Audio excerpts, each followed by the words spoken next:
what is slime He's bag? been all over South all Asia. over. Yeah. He knows all about how he's heard every story in the book. Yeah. We're like, maybe you need to not be going to these places, Right. Bill.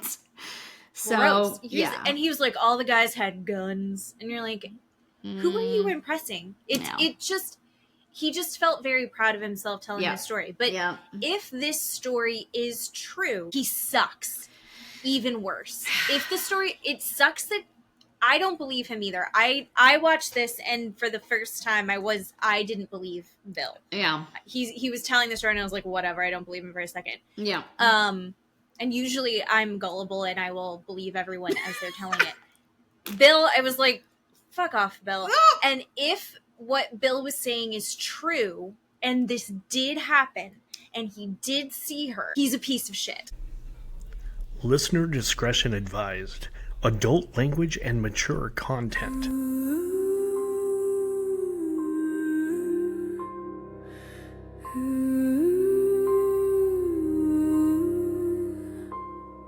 True crime story time. That is the new opener for Keely has a special episode, which I think we like this setup of all a true crime story time with Keely, and then we'll talk about our reality TV all together. We don't know.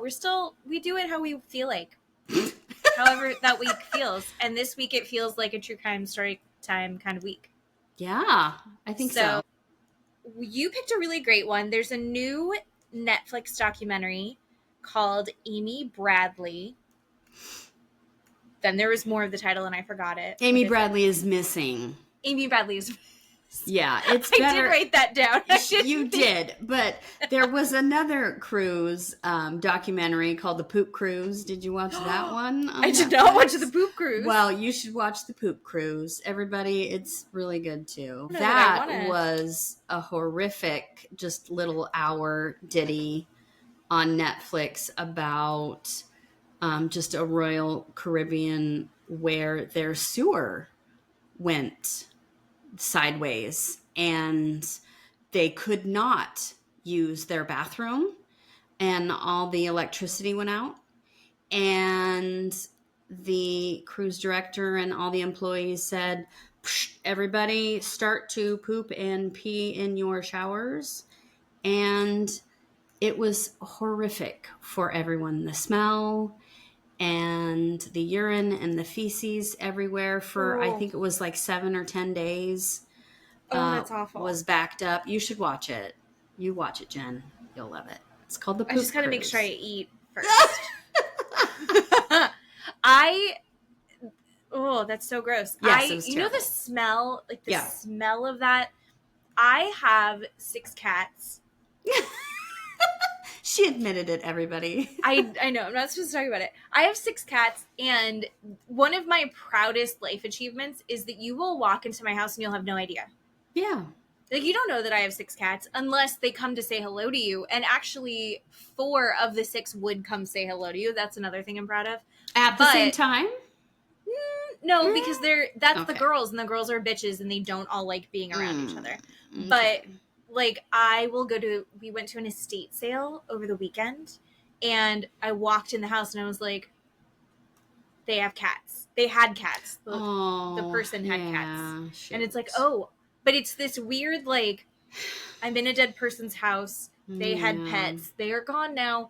But I know that my house doesn't smell like this, so woohoo. Yeah. Like, I can notice the difference, so I feel good about that. Do you ever... But then the rest of the day, I'm like, I still smell it. It's, like, in my nose. When you go on the poop cruise, do you smell the poop forever? Ooh, like, how long does that poop smell stay in you? God, and in your hair? They had to be rescued, off the poop cruise. Probably have to like, shave your head. Oh, God. 100%. Throw away all your vacation clothes? Horrible. So bad. These poor people. Yeah.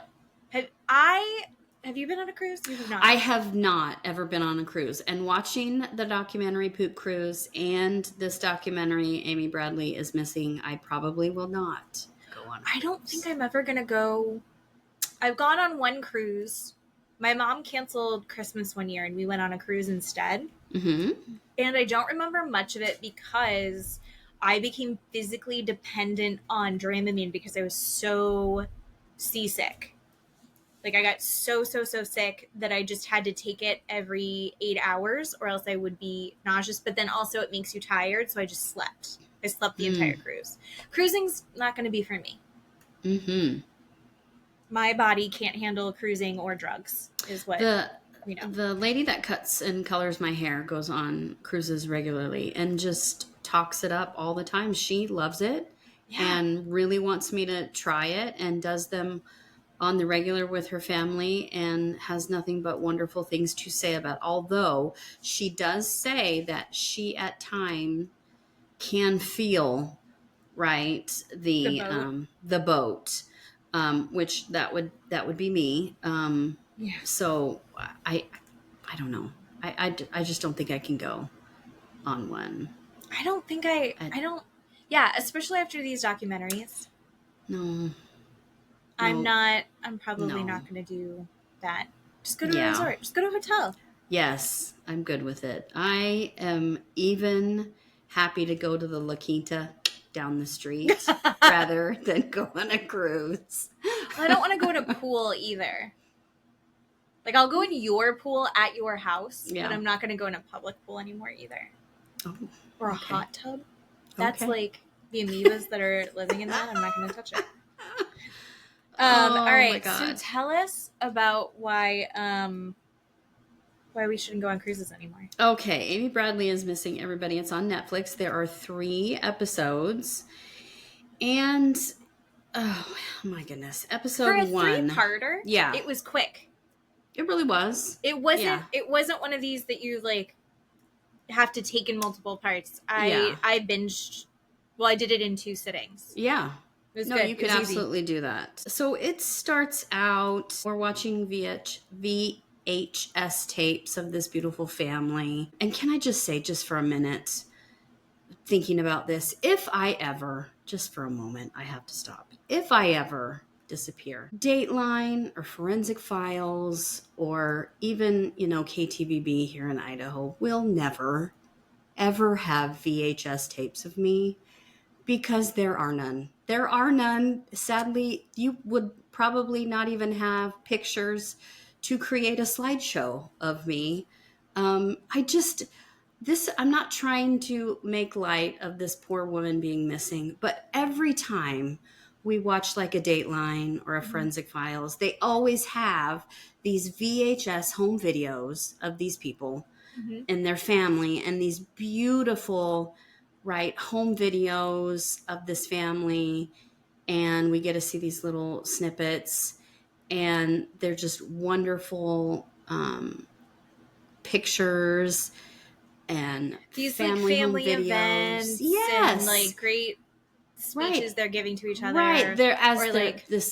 She's a little girl, she's 1 or 2 running around in a diaper, or she's at one of her basketball games or in the house, with all of her friends, talking to her mom or something. I have none of that. None of that exists of me anywhere. If I go missing or if Steve kills me, nothing.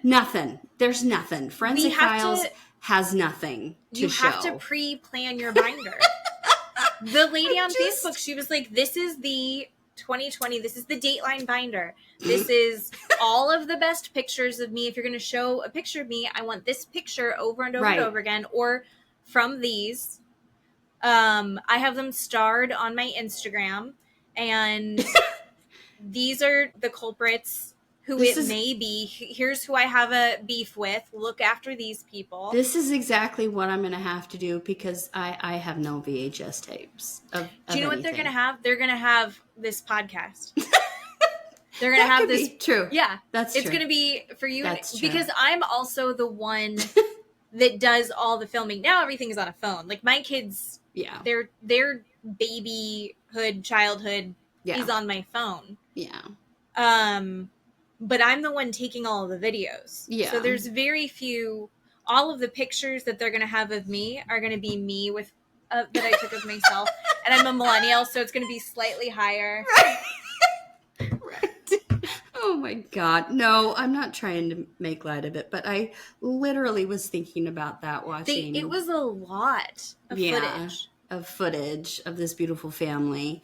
And she is so cute. Amy is just beautiful, and the mother is talking. So we meet the family, the mom, Iva, the dad, Ron, and the brother, Brad. And they're just talking. And the mother is talking about Amy. And I'm going to tell you, everybody, I had a visceral reaction watching this mother cry and sob, talking about her daughter, Amy. She obviously misses her so much. And I would too. I mean, if my daughter went missing for 30 years, I absolutely would not be able to contain myself either. But it is so heartbreaking to watch her talk about her heartache and the loss of her daughter. So this happened in 1998, that her daughter went missing. Did you know about this story before? I did not. But when they show the People magazine cover from, what was it, 2001? I can't remember. Yeah, I think so. I did remember seeing that magazine. Okay. When they had Chandra Levy on there and Amy. I did remember seeing that magazine. But I don't remember the specific story. So, yeah, the mom is talking, and she is just so sweet. They are from Chesterfield, Virginia. And the mom says, I'm 71, 72 years old right now, and Amy went missing when I was 45. Yeah. And I think everybody, when you're watching this, lets out this audible sigh, right? Going, oh my gosh, that is so long when you think about it. We meet Erin, who is a family friend. She was one of Amy's friends. She was dating Brad, Amy's brother at the time. And Brad, at the time of the cruise, was 21 and Amy was 23. And it was a family trip that they were going on. Amy was just starting, I guess they called it her big girl life. So she got a brand new bulldog puppy, and she got a brand new apartment. By the way, biggest regret of my life. If you are in your early 20s, don't get a dog. Really? You have other things to do. You have other things you're not going to be able to. You can't travel. You have a harder time getting an apartment. Oh, God. It's going to really narrow down the people that you can date. Just don't get a pet that early. And if you are going to get a pet, get a cat. Because then eventually the cat is mostly self-sufficient. This is coming from a woman who has 6. Because they're great. Cats. My biggest regret, and I loved my dogs, my biggest regret is getting dogs when I was 21. Yeah. Shouldn't have done it. Anyway, sorry. So we hear Erin says she's going to go to the house, watch their dogs, watch their birds while they go on the cruise.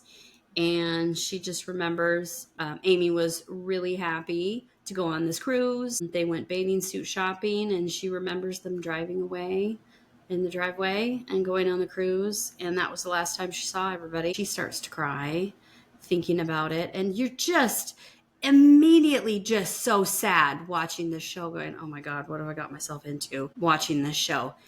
And can I stop again and ask you one thing? Mm-hmm. Did you, when you're watching the show and they're showing pictures of Amy, either right in high school or when she went missing on the cruise, did you think of anything in particular about her right off the bat? I thought that she looked incredibly sporty. There were some things that, like, looking at her, I assumed about her that I found out later were correct. Okay, me too. Okay. All right. Just same page.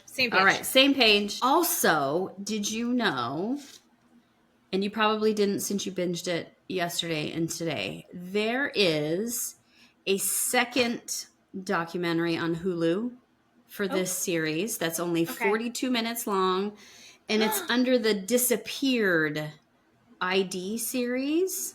Okay. So if you go to Hulu and you type in the search bar Disappeared, and it comes up ID, right, the ID channel, and you go to season 9, episode 3, it's called Troubled Waters.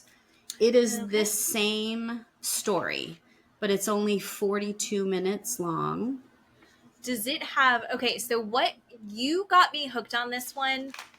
Before I watched it, you were like, there's so many conspiracy theories about this. Does it have anything different than the Netflix one? Oh, okay. It does. All right, so you have to tell us about that at the end. Yes, I did. Okay. I wrote them down. So just everybody, if you're interested, you can watch both documentaries, and I will tell you the 3 differences that I noticed in the 2.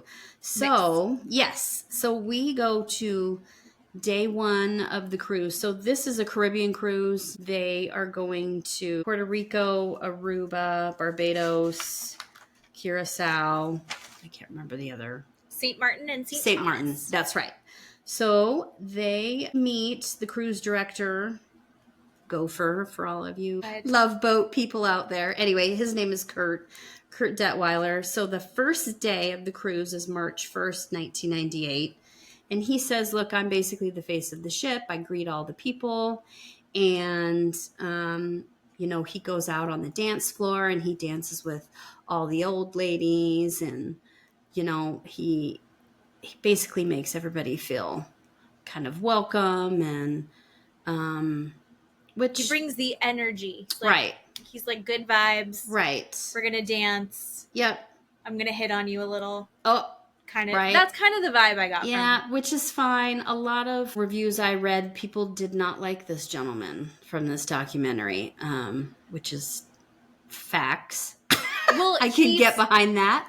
He doesn't work for the cruise line anymore, but I think he represents what people interpret as the demeanor and the response from the cruise line after all this. Yeah. Sure, which is fine. This was a 7-day cruise. It was only just a week. And again, I personally, if I am going to go on a cruise, I think I would do a little bit longer. This is quite a ways away to go to, I don't know, to be sick for that long. In my mind, sick, but I can't. You're being sick that long. And I have to be honest, I had no idea where like St. Martin and St. Thomas and Curacao was in reference to the world. I had to look it up. It's near Venezuela, everybody. So the islands kind of do that curve. Yes. So Ron, Amy's dad, he and Iva are in the insurance biz. They are insurance agents, and their office were having, I guess, contests. They have contests every year. And that year, they were rewarded with this cruise. So that's how they got this cruise. That's how they were able to do this cruise, is they got it through their work. Yeah. And they found out that they were able to not only have the 2 of them go on the cruise, but they were able to have 2 more tickets to the cruise. So that's how their 2 kids were able to go on the cruise, Amy and Brad. So they're 2 adult kids. Yeah. I think a testament to the family that, like, we're going to be on a 7-day cruise together. We're all sharing one room. It was the room I thought looked like a good room because there was even a little sitting area and they had a balcony. And I've looked up cruises thinking maybe we would go. And like getting a balcony is like a good, I think that's supposed to be, that's like a fancy I think that's room. A good kind of and a sitting room. Area. That's like a good room because they're on a boat. It's tiny. Mm-hmm. And so if they're 21 and 23-year-old kids are like, we want to go on a cruise with you and be in close quarters and like go out and do that. I mean, I think that's a testament to like what a close family they were. Yeah. Because I hope that our boys would want to do that with us one day, but I don't know that I would have chosen that for myself if that was offered at that age, right? Your kids are not going to want to do that with you. I'm sorry to break that to you. They barely want to be in the same room with me now. Yeah. Ugh. So anyway, yes. But they did. These kids did. Yes. That was how close their family was. Yeah, they did. They did go on the cruise. They did just share this one giant room with them. Mm-hmm. And so, like I said, they bought a bunch of rolls of film. Yes, everybody, they had cameras, not phones. Back there, they had to buy rolls of film. So they bought rolls of film. They bought postcards to send back to everybody. And they just went. So they went, Puerto Rico was the first day. So day 3, they went to Aruba. And everybody had a good time on Aruba. They got off the ship. Everybody got a sunburn. They got back on the ship. And that night is when they had their formal dinner. So apparently on a cruise, there are dinners where you have to get dressed up in like tuxedos for the men and I guess formal type gowns for the women. I love that idea. Yeah. I want to do that. Just not on a boat because I'll throw up. Oh my God, right? Yeah. Right.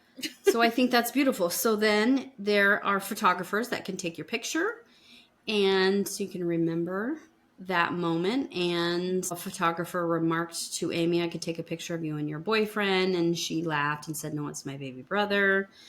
And so now the family is remarking about the wait staff at this formal dinner, showing Amy quite a lot of attention.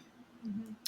And as I'm watching the show, I'm thinking, well, that's kind of strange. And not kind of strange in the way that, well, why is the wait staff showing her a lot of attention?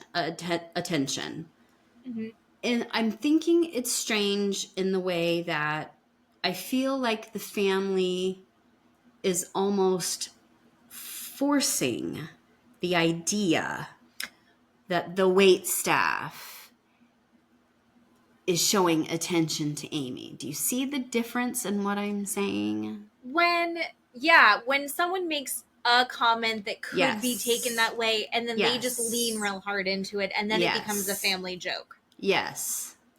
But possibly for other reasons. And I see where you're going. Yeah. So watching the show, or watching the documentary, the family was constantly making comments and saying the waitstaff was showing Amy a lot of attention. And they, like you said, they would make jokes. If anybody needed anything, just have Amy ask for it because it'll get done immediately. Mm-hmm. And here's my thing. On a cruise, like that cruise director said, I think it's their job to pay attention to you. Like the band to pay attention to you, the cruise director to pay attention to you, like the photographer to pay attention to you. I think these people on these cruises, I think it's their job to do those things. Right. We'll get into a little bit more with specific people that are employees later, but that is I think you're supposed to feel special. And granted, there's 2,400 people on this boat. Yeah. But you are going to keep coming back. The people that become cruise people, like your hairdresser, those people go over and over and over again. And and it's the same reason I go to Dutch Brothers is I want a young girl to kind of hit on me because she says my nails are cute. Like, I want that attention when I'm ordering coffee. Yeah. And I think that totally that's like, that. No. I get it. I think that's what they should be doing. Yeah, I completely get that. But like I said, the family in this documentary keeps pushing the fact that this wait staff and other employees on the boat are showing Amy a lot of attention that is more attention than anyone else on this ship. Mm-hmm. And so as a viewer, you're watching it going, this is kind of strange. Right. So then after the dinner, they say at 10 o'clock, then there's a party on the pool deck. So they all change out of their formal gowns and tuxedos, and they go to this party at the pool deck. And they all go dancing, and then Brad, the brother, wins this limbo contest. He's still proud of that. Very proud of that. Mm-hmm. And so after a little while, Mom and Dad, Iva and Ron, they say, we're tired, we're going to go to bed. And they leave Amy and Brad still dancing at the pool party and having fun. So they go back to their shared cabin and go to bed. So after the pool party is over, Brad and Amy are still wanting to party, and they decide to go to the disco and go dancing at a club, right? Just like a club downtown, wherever you guys live. They have this disco, a club on the boat. So they decide to go to this club and go dancing. And Brad again says, Amy is being showed a lot of attention by other employees of the ship, like one band member in particularly. So, Amy's dancing on the dance floor. He says he motions to Amy, he's going to go out on the upper level of the boat. She's in the disco club area dancing. They see each other, and he motions to her. He's going to go out to a different level of the boat, and she says fine. So they see each other. So she's one area, he's a different area. They're completely fine. And then after the disco closes, they find each other, and they go back to the room at about 3:30 in the morning. So they're together now. They go back to their shared cabin at 3:30 in the morning, and they go out onto the balcony, like you said, of their cabin. So Ron and Iva, Mom and Dad, are asleep in the room.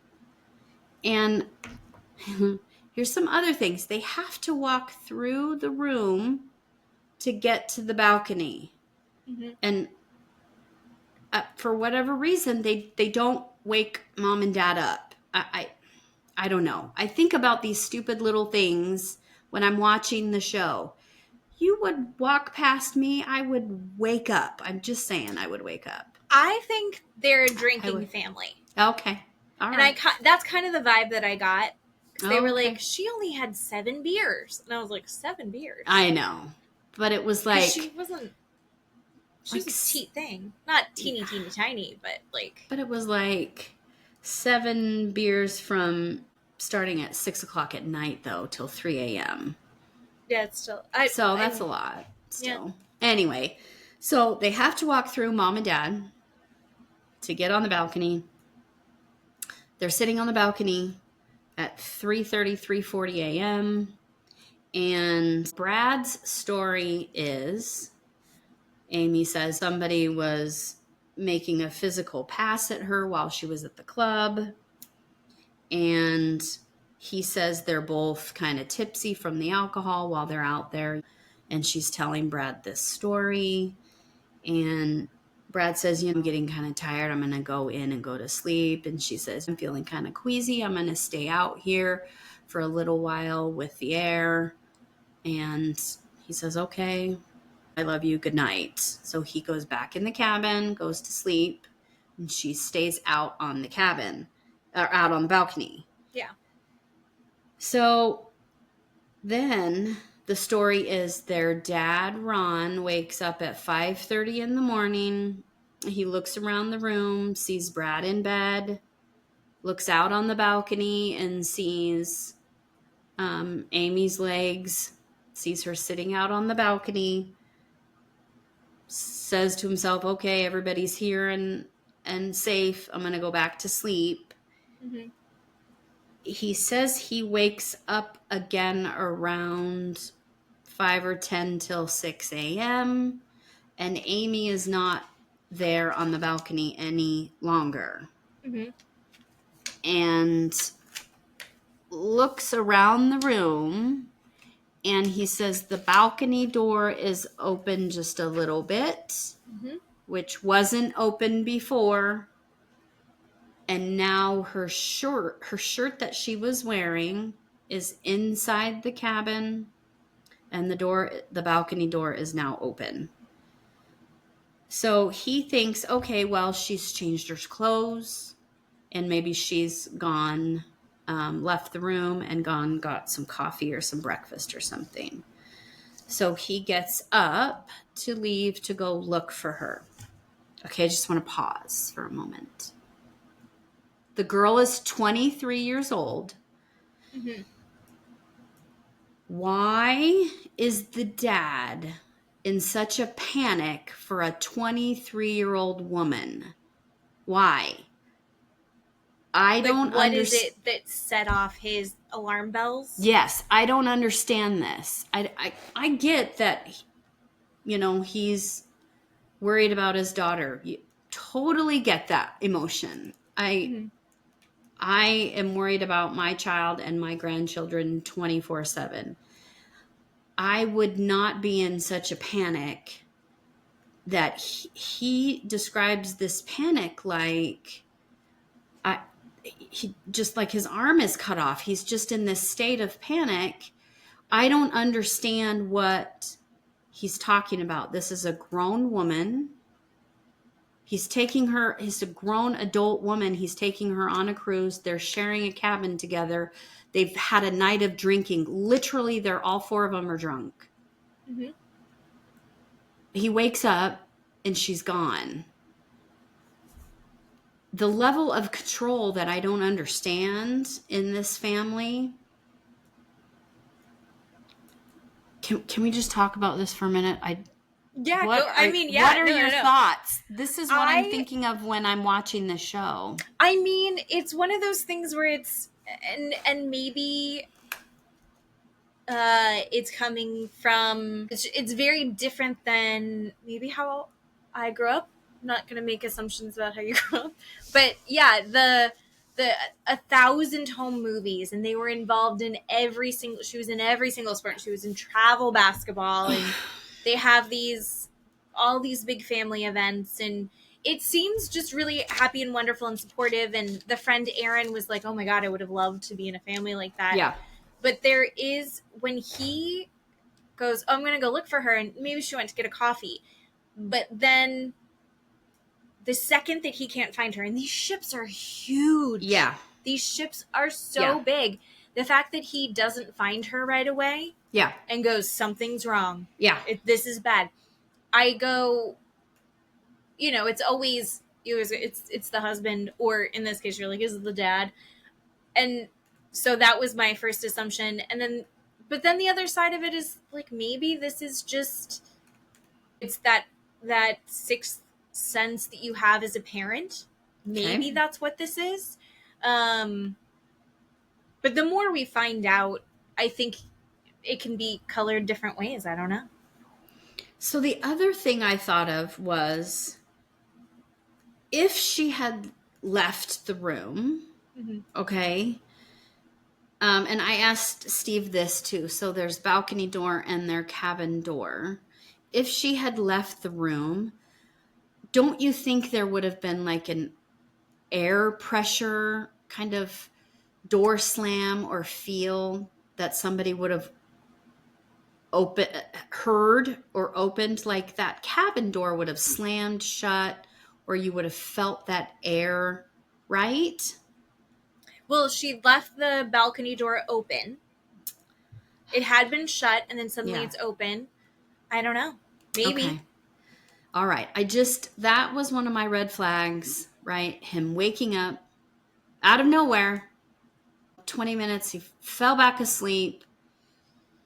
First of all, I don't know how you fall back asleep that soon and then wake back up again with nothing. Okay. And then you're in this panic for your adult child that I don't know. The control is astonishing to me. Okay. So now Amy is full on missing. He comes back. He cannot find her. He wakes up Iva. And now everybody is in full on panic mode. We can't find Amy. They go to Brent Hunter, the guest relations manager. We see him. They are saying, I can't find my daughter. We need to do this announcement. And they want to do what's called this voice page, and to tell the rest of the guests. And he says, no, we're not going to do that at 7:00 in the morning. It's going to be too intrusive for everybody to wake up to that. We don't want our guests to wake up to that. Right. And to I guess be fair, I get that, but the family's like, are you joking? You know, my daughter's gone. What are you going to do to help us, basically? Right. And I see both sides of this. Yeah, Part of me goes, she's been gone for an hour. It's a big boat. Yeah. Like, did you check the restaurants? Like, well, we'll figure it out. Like, chill. It's probably fine. Yeah. The other part of me goes, shouldn't safety be the number one concern? Like, why is he not on the radio asking everybody to check and see, like, hey, just heads up, we're looking for this passenger? Yeah. Like, something like that. Couldn't there be something like that, even just internally? Yeah. And because, I don't know, I've watched a lot of, Matt and I call it Boat Show. We watch Below Deck. Yeah. All of the Below Decks. And granted, those are super yachts, and it's like 1 or 2 families at a time on these yachts, and they're all, or people, it's like 12 people max, whatever. But safety's always the number one concern, and like everything else gets trumped if something unsafe is happening. And I would have assumed, you'd think that it would go that way as well. Yeah. But it's not painted that safety is the number one concern. It's really the experience is painted as number one on these cruises. Yep. So this Brent says, the guest relations manager says, nope, go look for another half an hour and come back. Go keep looking. Just basically shoos them away. Come back. Let me know what's going on. And then you can talk to the security officer. Yeah. And then the cruise director, Kirk, says, if you can't find her, then go to the purser's desk and we'll make an announcement, because Kirk is the one that controls all the announcements. He's the one that controls whether they're going to actually go to port and let everybody off the deck, off the ship or not. He's gonna do all of that. And so they know that the morning that they wake up that Amy is gone, they know they're docking in Curacao, and she's like, we're not doing this. You need to stop everything. You need to not let anybody off the boat. You need to basically just halt everything, make everybody stay in their room. And they basically give her the finger and say no. So they're like, it's just not how that works. You don't get to hold up everyone else's vacation. They spent a lot of money. Yes. Yep. And I mean, if we were on vacation and everything got halted because one lady wasn't where she was supposed to be, I'd be like, well, now I missed my excursion. That's really, I paid $400 for that. But at the other end of this, or there's a woman missing. Yeah. I don't know. So they dock in Curacao at 9 a.m. and Kirk says they do let everybody off the boat. And he says, okay, well, we will conduct what they call this Charlie drill, which is they have all the employees search the ship. And this is the first difference that I find in this documentary, the Netflix, and the Hulu documentary. So the Netflix documentary, Kirk says it takes 45 minutes to an hour with between 800 and 900 people searching this ship. It's a pretty big ship. We have a lot of people. It only takes about an hour to do. When I watched that, I thought, are you kidding? An hour? But I don't know. In the Netflix, I've never worked on a cruise cruise ship. Or in the Hulu documentary, this same guy, he says Kirk? Kirk, in the same documentary, he said it took almost 4 hours to do, almost a half a day to do it. Kirk, buddy, what are you doing? So the Hulu documentary aired in 2018. So anyway, that was the first difference. And he explained it as the Charlie drill is the same as like what they do for a bomb search. Yep. So it should be pretty thorough. Yeah, he said they checked every nook and cranny and closet and everything. They had their employees check their own cabins and do all of that. And, you know, Steve and I were talking, you should have had everybody should have been locked in their own cabin. Even the passengers should have been looking in their own cabins. That being said, again, I don't know anything about anything, but everybody was off the ship except the employees and the Bradleys.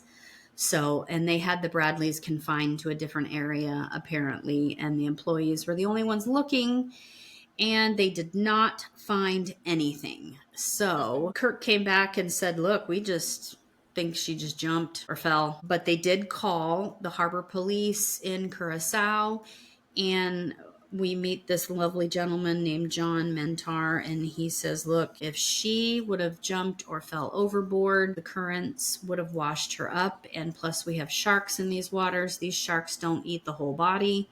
We would have had a leg or an arm or some body part would have washed ashore. And none of that happened. But they had the Venezuelan Coast Guard out. They had the Navy out. They had all these ships and airplanes and helicopters, everybody out looking once they docked in Curacao, and they could not find anything. So the family finally called back to America. They called Erin back at the house and told her that Amy was missing. And Erin said everybody was just so devastated and so sad on the phone. Everybody was crying. And really, really upset, rightfully so. And she was crying and upset. But then we go back to Kirk, and he's the cruise director, Mr.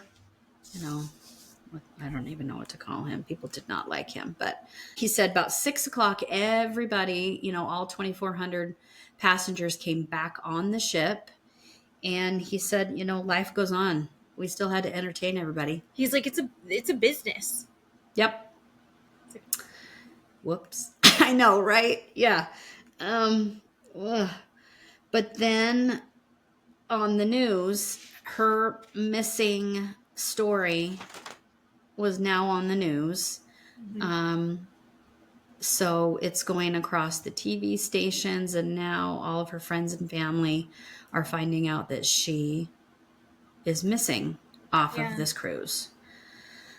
So then the first day of the investigation on March 25th, 1998, we meet a lady named Jamie Barnett, who is a cruise safety advocate. Her daughter died on a cruise in Mexico on a 3-day cruise, and now she works to improve safety and security on cruise ships because cruises are like a small city. Once you're 12 miles offshore, you are in international waters, and it is basically impossible to get any sort of like a security crew or police or any sort of she had really interesting points that I hadn't considered. Right. Like she was saying that the security team that is hired for the cruise line, they have security, but they're hired by the cruise lines. Right. So if it's something that the cruise line did, that is actually a conflict of interest right there. Right. And right. So that makes a lot of sense. I was also thinking, I don't know if you've heard, like, if they have a big event, like at the Super Bowl or just like a big football game or something like that, they have to have emergency responders there, and they'll calculate it based on statistically, we can expect X amount of heart attacks. Statistically, we could expect like somebody to have like an allergic reaction to something, and so we need to have a supply of EpiPens and different things like that. Like they will, for these big events, there are numbers that they can like look at. And what's a little bit wild is I'm wondering statistically, and I should have looked it up, but I didn't. What are the odds of like these people going missing, going overboard? Yeah. How often does someone just in general go missing? But then, every couple of years, a story will take off about one specific person who's gone missing. But meanwhile, there are thousands of people that go missing every year. So I'm wondering how there was the dad that just fell off with his daughter. Yeah. But then I think it also came out that he jumped off with his daughter or something dumb. So who knows? That's a good point. Mm-hmm. I'm wondering how often that is something that happens. That someone goes missing from one of these ships. Sure. So then this is the investigation part. We start to meet all the FBI people that are involved in the FBI field offices in St. Thomas and St. Martin. So we meet Aaron, Sheridan, and Victor McCollum. They are in, like I said, St. Thomas and St. Martin. And they have to fly to St. Martin to get on the ship because the ship doesn't dock in St. Martin. They dock like out in, they dock out in the sea and they get on a dinghy to go out into they have the boats take people in and out instead of at the dock. Right. Yeah. So the FBI takes this dinghy to get onto the boat to do their investigation, to look in the cabin. So they're looking around in the cabin first. And of course, right, the cleaning crew has cleaned their cabin before they get there. But Amy's Birkenstocks are still out on the balcony. And the table has been pushed up against the wall of the balcony. And so they're thinking, well, we're not quite sure. Did she commit suicide? Did she fall overboard? Did she try to climb over the partition to the next room, right, to the next cabin? They're not quite sure. So they didn't really find anything in the cabin. And can I just say one more thing too with these FBI people? These FBI people, I swear to God, these 3 episodes have to be the most incompetent FBI people I have ever come across. Because I have written down more thoughts that I could have done in an FBI investigation than these people could have done. Because I don't even know. See, I'm assuming that they have their hands tied in a lot of ways because it's international. I mean, granted, I get that. There's the extradition is its own difficulties, but it's like they can't go do searches. They can't go force interviews. They can't compel witnesses. I get that. I feel like they try. Poor FBI. Those poor guys. Slandered. Stop it. Aaron and Victor was pretty. Yeah, I found them likable. I liked them more than Kirk. So the FBI interviews the family. They interview the family together, and then they interview the family separately one at a time, and the family is not happy about that, right? They're wondering, why are you interviewing us and not out there interviewing other people? And then Ron explains, look, they think we had something to do with it. Right. They think we did something to Amy. And then the FBI explains that the cabins have electronic key cards that they can see when people enter the rooms, but we can't see when they leave the room. So we know for sure when Amy came in, but you never know when people leave. So they're not sure. Obviously, people don't use their key card to leave. But they know that she, used her key card to get in the room at 3:30 or 3:40. And that is the last time she was actually in the room.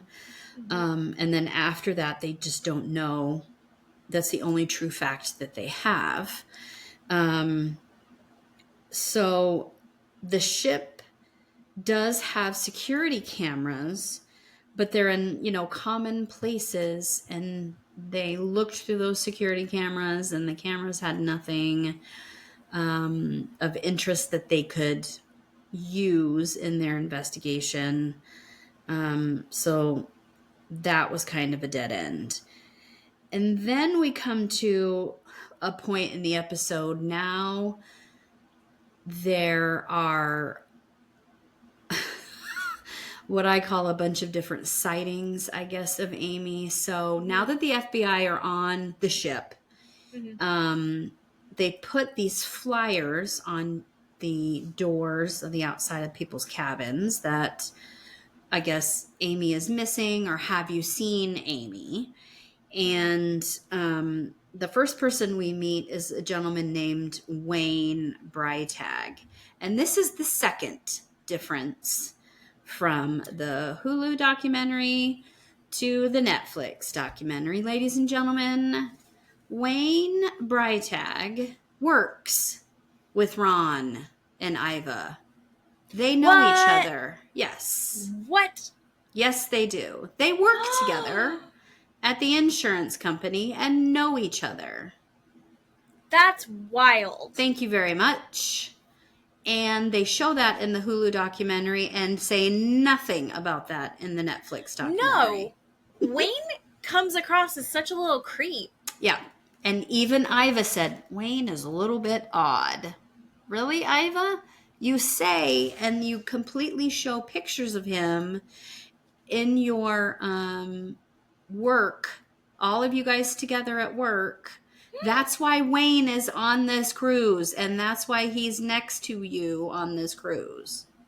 Yeah, no, my impression was that poor Wayne. Wayne is the one being slandered. Yeah, my vibe from Wayne is like, what a little creep. Loves going. He just goes on cruises by himself all the time. It's like, no, it's just that he won a cruise and no one would go with him. Yeah. Oh, Wayne. No, Wayne works with them, and so yes, Wayne is a little weirdo in the Netflix documentary, has the cabin next to them and is talking to Amy. But yes, we don't know that in Netflix documentary, and we just know that he was leaning over and chatting with her over the balcony, or possibly leering at these girls. Yes, but he says he saw her at the disco club dancing, and like you said, leaning over the partition, talking to her. And he said the FBI interviewed him, and he said he saw Amy at 2 a.m. And he said he was just at the disco looking and leering at girls and just weird. He was like, just checking out the girls.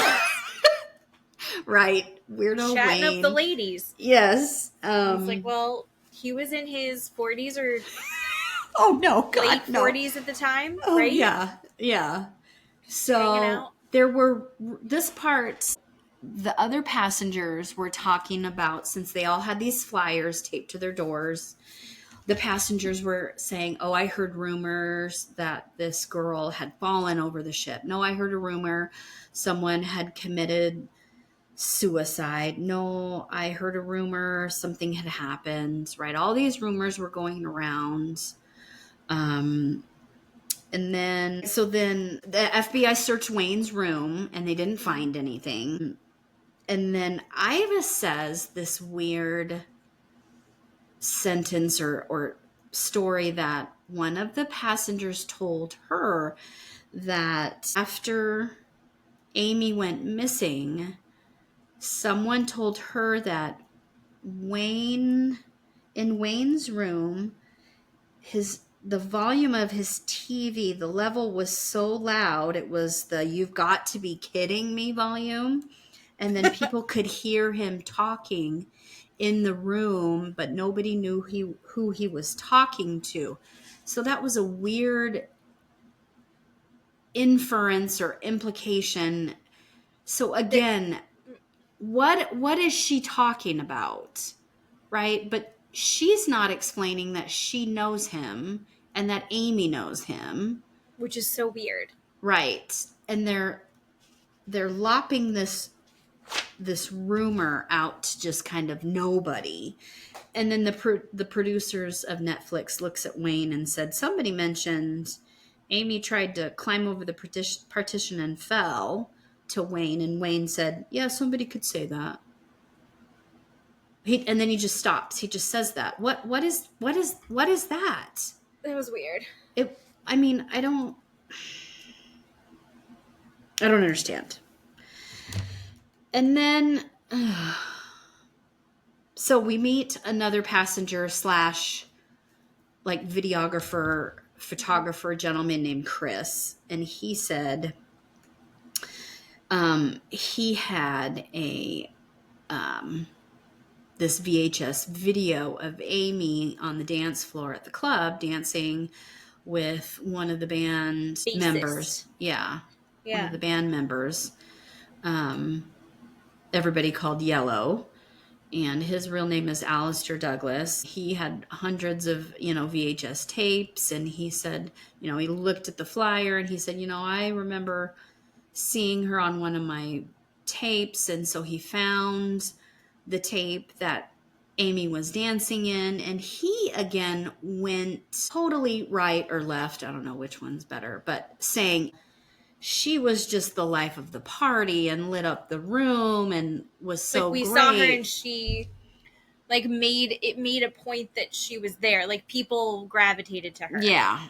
And which again, I'm going to just say is so flippin' weird to say. About a stranger? Yes.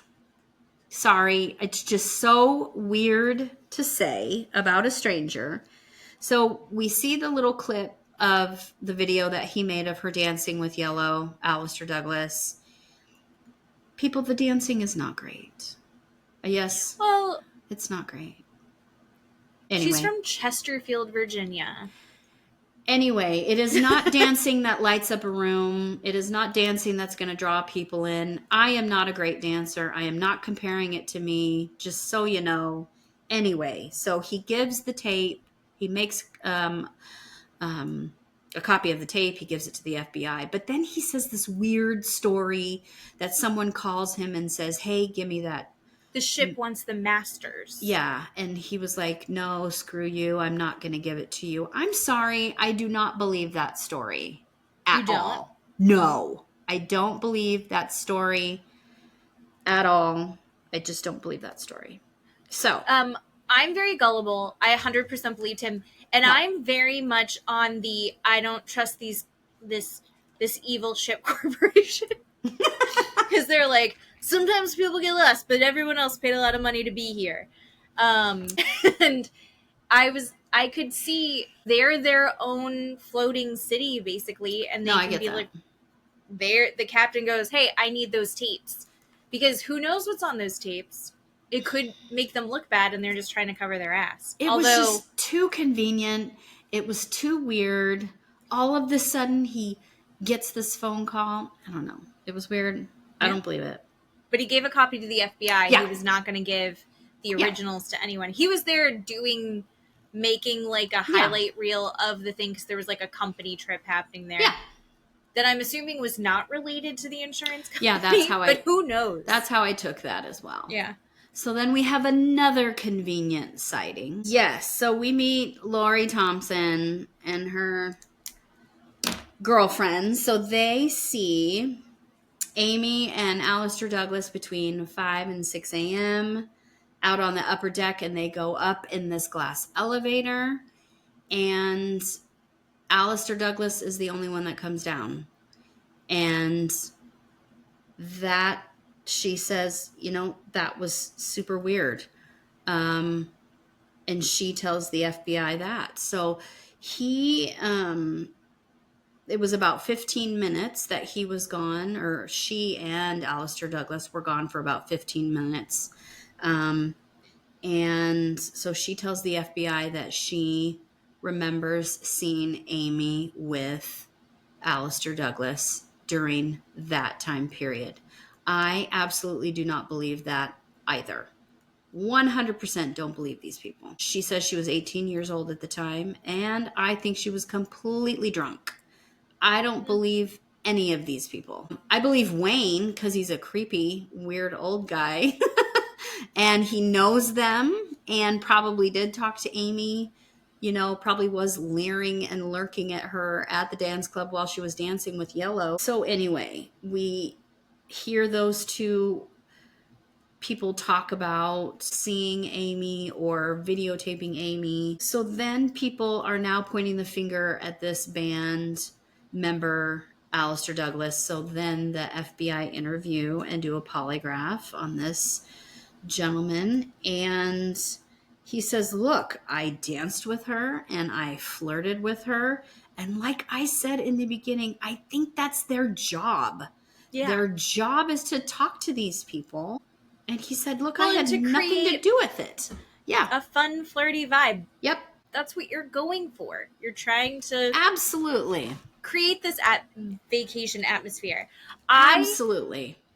I am easily, I'm gullible, I guess. So I didn't even question that these girls had seen her. And they had actually said they had recognized Brad and Amy because there weren't that many younger people on the boat. Yeah.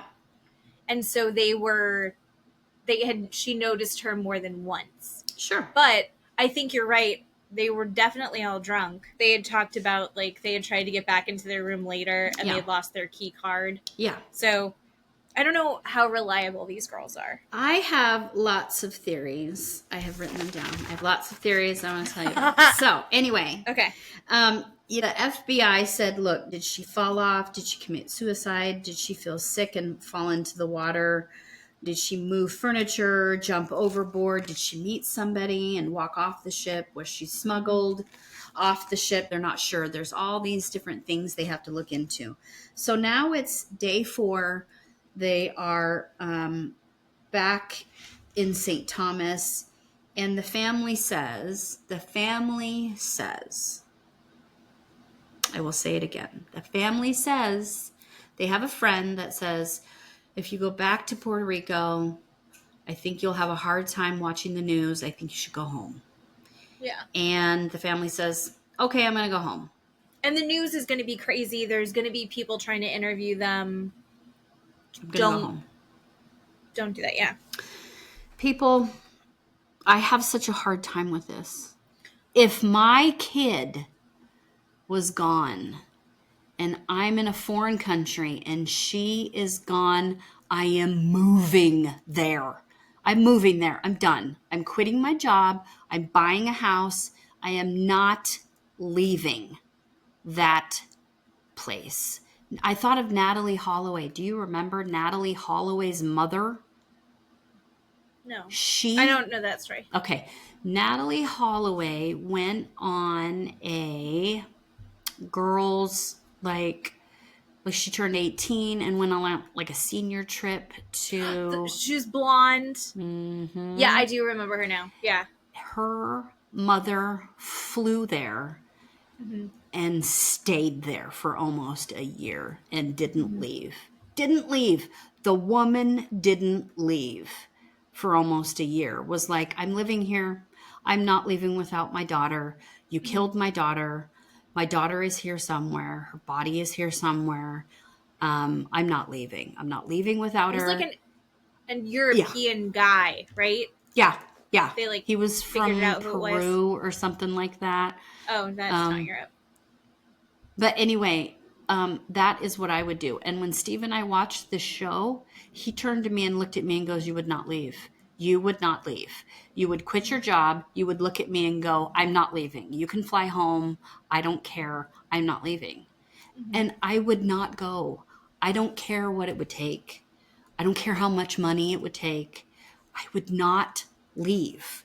If they believed so intently that their daughter was there, why are you going home? Why are you going home? I'm sorry. I'm sorry. I just don't Or at believe. least one of them would, right? There's two. I understand as a mother how devastating and how sad you are. And maybe you can't deal with, right, watching it on the news or something like that. I completely can get behind that.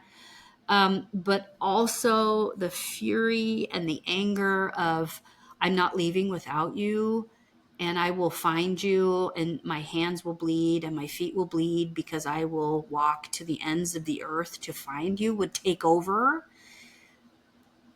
the emotion of being sad. This is why I believe that somehow, some way, the family had something to do with it. And I'm so sorry that I've said those words out loud. They left. They left a day early. You are so comfortable leaving. And you're like, okay, I'm going to go home. Okay, I'm going to go home. I don't think that the mother knows anything. I don't get the vibe from the mom that she had. No. She's just been fighting to figure out what happened to her daughter. Upset. Yes. The father and the brother, both or one, know something.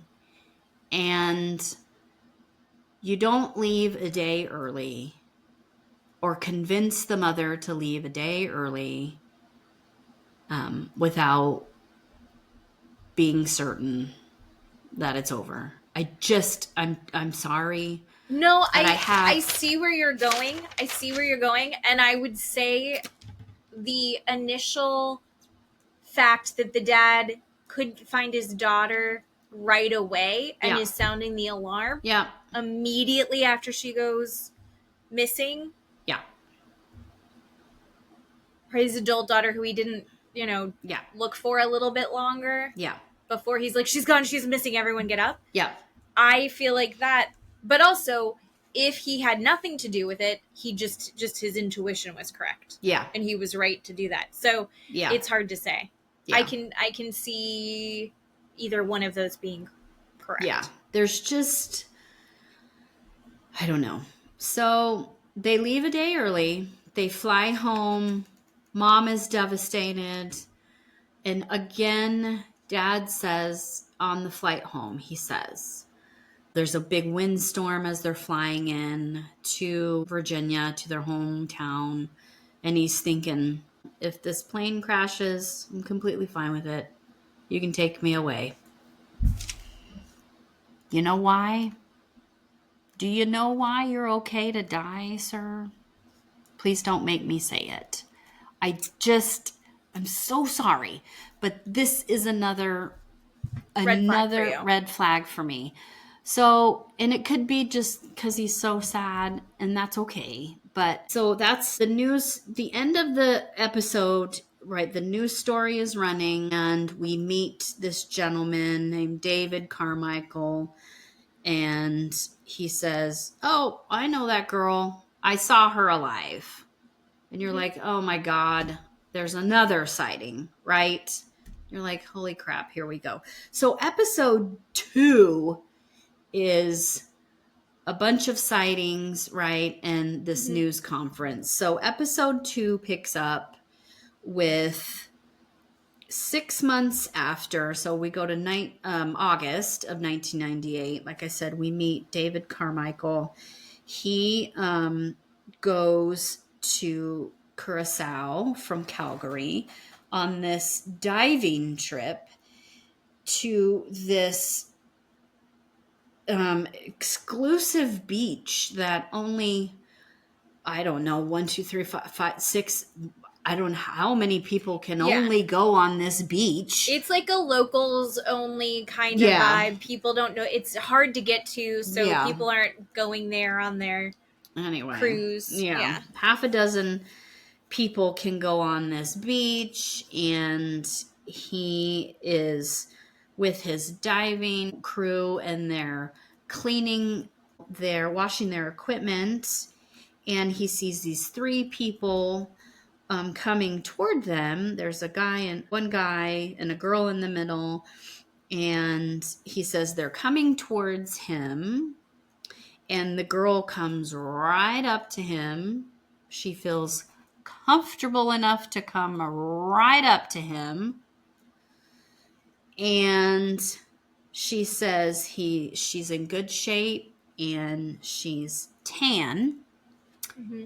He can tell she's a smoker, and he sees a tattoo of a Tasmanian devil. And he says she's about to say something to him, and this man just stares at him, and this man takes this woman away from David, and they just walk away.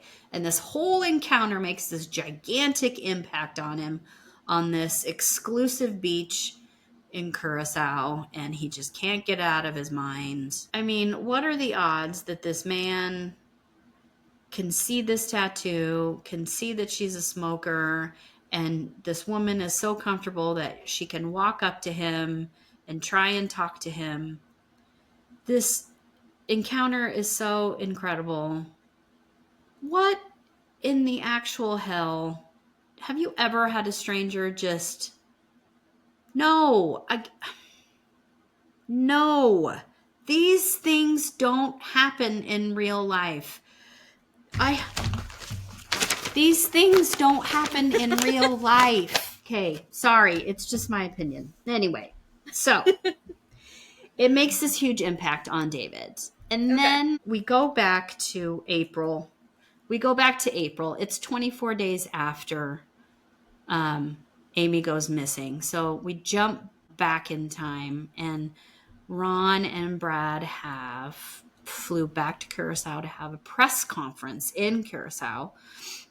Yeah. And try and get Amy's story out in the news there. We get to see a little clip, right, of their press conference there. They're just saying they asked the director to not stop the ship and not let the passengers off. And we see the press asking them questions about who was the last person to see her alive, and do you think she fell overboard, and what was she wearing, and just things like that, and what was she drinking, and how much was she drinking, and things like that. So you get to see the press conference that they had. We find out that Iva stayed home so she could man the phones, and she talks about how when she got home, and again, she's just... You just want to give this woman a hug. You just want to embrace her and hold her. And she said, she didn't sleep for days. She didn't eat for days. And then she just got up, and she has done nothing since but try and find her daughter. And I can completely get behind that, like I said. She set up her house like a command center, and had people wrangled in to help with manning the phones. Totally. Hot tip line, emails. Yeah. They raised the reward to $260,000. So after the press conference, Ron and Brad said they left the press conference. They were standing in the lobby, and they have this man named Deshi come up to him, who happens to be a taxi driver, and say, they have a flyer and say, "Is this your daughter?" And apparently this man says, he saw her, the taxi driver saw her, that he says that Amy came up to his taxi and asked for where a telephone was, and the taxi driver pointed to where the phones were, and he said that she went in the opposite direction. And so this Deshi person told them where to go look, apparently at a certain resort, and I guess at a certain place on the island. And so they got the harbor police chief to go with them. Yeah. Because apparently there's like the mafia or something. There's a lot of crime. Yeah. It's organized. They immediately would be recognized as outsiders. Yes. They would get beaten up or worse. Very scary to hear. And he's like, you need me to be with you. Yeah. You can't go on your own. They keep the taxi driver had said, like, she seemed frantic, which is why he really remembered it, and she had these striking green eyes. Yeah. And then he saw the picture and immediately was like, oh, that's that girl that was freaking out. I don't understand how he pointed them in the direction of the other resort. And I also don't understand how he was like, also check out this other area. But I think it's people wanting to be helpful is what I'm hoping is behind that. Going like, maybe this is where just throwing that out there. But the dad and the brother, I guess, are with this kind of harbor police chief guy, and they're driving around all over the place, and they're showing the aerial shots of the island, and it is so very, very different than these harbor, like, tourist docking places. It's very like shambled together. They're describing the roads are all dirt roads. And it does seem like it's very sketchy. You just have to go 3 more blocks down and it's not a safe place to be. Yeah. So conveniently, one road leads to like a junkyard. They go into a shack, and on a mattress is some Tic Tacs, and Ron's like, well, Amy likes Tic Tacs. Maybe she was here. I don't know. It's just grasping at straws, and you're feeling so sad for them. And obviously this sighting leads nowhere. So then as they're driving at 1 a.m. in the morning, Brad says they're driving down this dirt path. He says he hears Amy's voice say his name from a car that's driving past them. And they turn around, follow the car, chase it down, and they go and look in the car, and it's just this old guy. This is the third and final difference that I noticed in the Hulu documentary versus the Netflix documentary. So in this documentary, the Netflix, like I said, Brad said he was in a car. It's 1 a.m. and they're driving down the dirt road. In the Hulu documentary, it's daytime and he's walking down the city street and he just hears her behind him. Say it. Well, that's very different. As he and his dad are just walking around the streets of Curacao. That's what the Hulu documentary says. So, anyway. Yeah. Okay. So. Well, that's weird. I know. So now, Iva and Ron have got their story on America's Most Wanted. It's been 9 months, since Amy's gone missing. And, we go back to this inclusive beach sighting with David Carmichael, right? This is the diving situation. He goes and talks to the FBI. He tells him his story. And the FBI says, can you identify any of the people that were with Amy? And they show him a picture of Alistair Douglas. And he said, yep, that is him. He was with her. That's the guy that stared him down. The guy that stared him down. That is convenient. So now we have Lori said that he was with her. David, the beach guy, said he was with her. This photographer or videographer said he was dancing with her. We go a little bit kind of bouncing all over. We go back to Amy's friends are all talking about Amy back home, that she is described as physically strong, but she's kind of a small, tiny girl, right? She's a star basketball player. She's mentally strong, but somebody could put her apparently in luggage and take her off and smuggle her off the boat. And Steve and I talked about that. Steve looked at me and he goes, somebody could probably smuggle you off of a boat and some luggage. And I said, absolutely not. There is no way somebody could smuggle me in luggage off of a boat. There's no way. But, her friends seemed to think she was small enough that she could fit in some luggage off a boat. But I find that hard to believe somebody could do that to another person, but that's just me. Her friends did talk about that. We do meet Kat Lovelace, who ends up being Amy's first girlfriend. One of Amy's friends, Sarah, said her favorite memory is when Amy came out to her in college. And yeah, she came out to her and Sarah helped her tell her parents. And Kat, was Amy's first girlfriend. And so Amy told her parents that she was gay and that Kat was her girlfriend. And Ron and Iva were not happy about it, to say the least. They were disappointed. And come to find out that Ron wrote a 3-page letter to Kat about the girlfriend about his disappointment and his feelings and how he's not cool. The mom said this is the 90s. It was a time where the biggest concern was that how is the world going to be treating their daughter?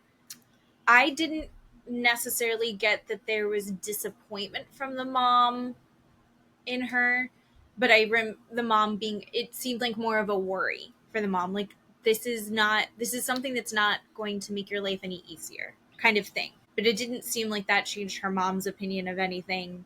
But they seemed kind of religious, conservative people. Yes, definitely. The dad writing the letter was like, oh, and not to stereotype, but in the 90s, if you had the haircuts and dressed the way that Amy did, yes, I would go, yep, I think she's a lesbian. She looked like my aunt. Yeah.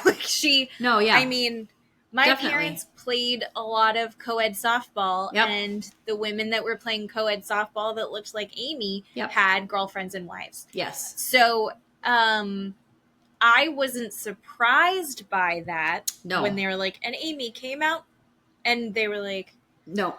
So then when they're pushing the narrative that, all of the people on the ship that are working there yes, are really giving her attention, I got the vibe that became a family joke because they're kind of hoping yes, that she feels like that's positive attention that she wants. I think also like they're trying to push the theory that the ship, the people, the staff on the ship had something going on there. But also I think before that, when it was just a family joke that the ship people were giving her a lot of attention, it kind of felt like they were pushing her in the, that guy thinks you're really pretty. This other guy thinks you're really pretty. Oh, he likes your picture kind of thing. Yeah. No, I instantly knew she was a lesbian 100% before they even said it. And then, like I said, when they started talking that the waitstaff was showing her attention, I was thinking, oh, this does not feel right. To me, the family wants to push the narrative that they want the public to be comfortable with their daughter not gay. And so they would rather say the waitstaff showed her attention, like a male showed her attention. Yes. You see what I mean? I do see that, yeah. And so that's why it felt icky. It was giving me the ick. Yeah. Yeah, very early on. I mean, when they're showing her, she's she's in great shape. Yes. She played basketball through college. Yeah. She is she's a beautiful woman. Yeah. Gorgeous eyes. Mm-hmm. But the dress that she wore to the formal night, gorgeous dress. Mm-hmm. But the way that she's styling herself, the way that she's presenting herself, mm-hmm. it did feel, even in the dress, even with the choker necklace with the hearts, like it still felt very masculine presenting. Yeah. Just like a vibe. Yes.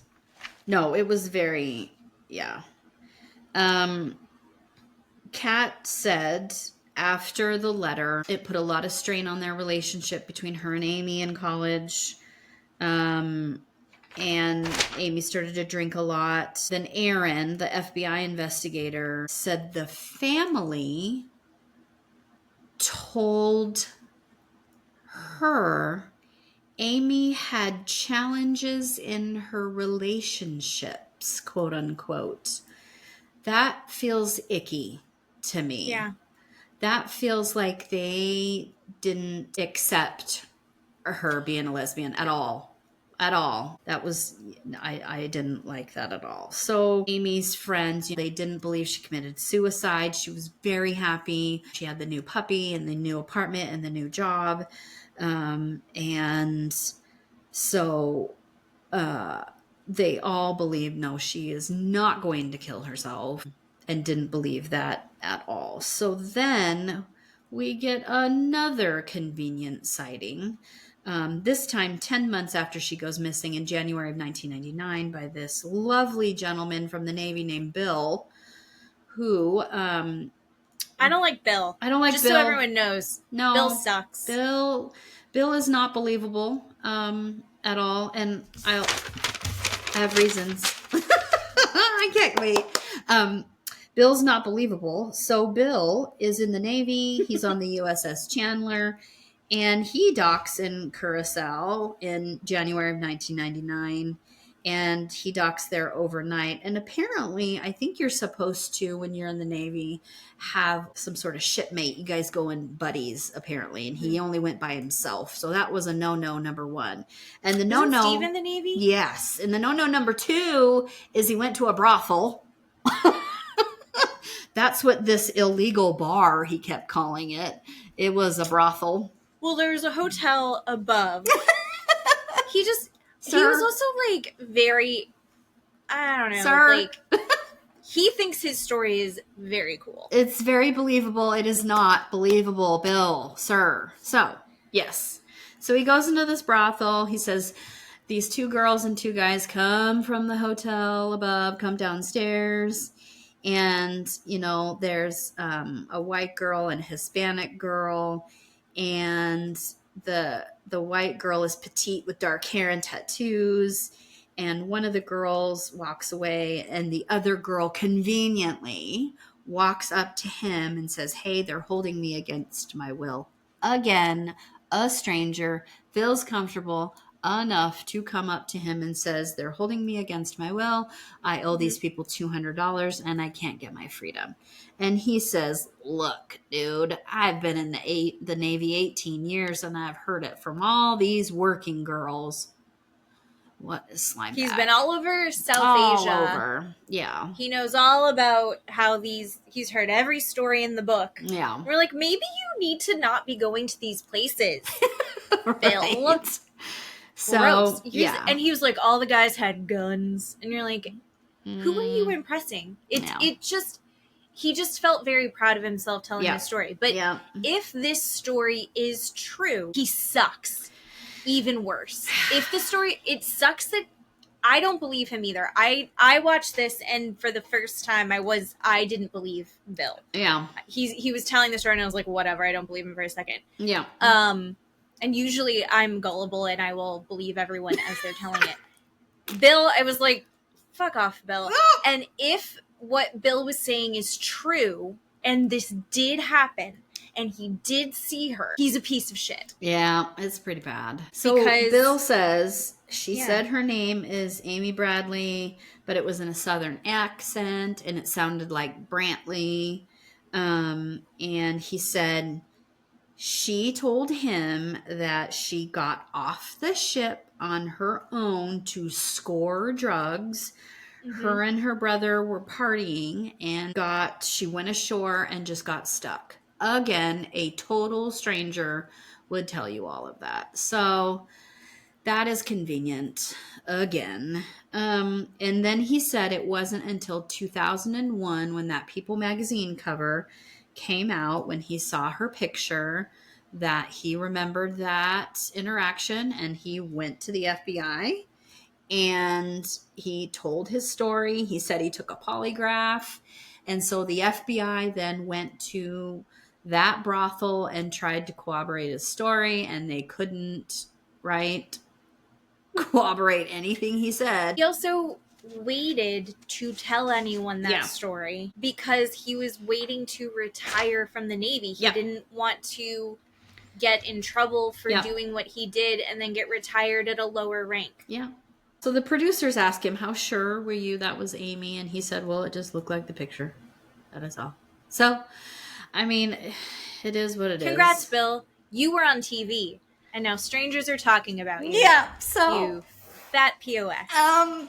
Brad said Amy wouldn't be doing drugs, and Iva said Amy wouldn't be doing drugs, but Bill is a legitimate witness. She wants him to be. Here's the thing. She wants it to her daughter to have been seen. I think that's what she wants. I think the parents are more comfortable that their daughter is doing drugs than their daughter being a lesbian. Honestly. Oh, I didn't think of it that way. Yep. So yeah.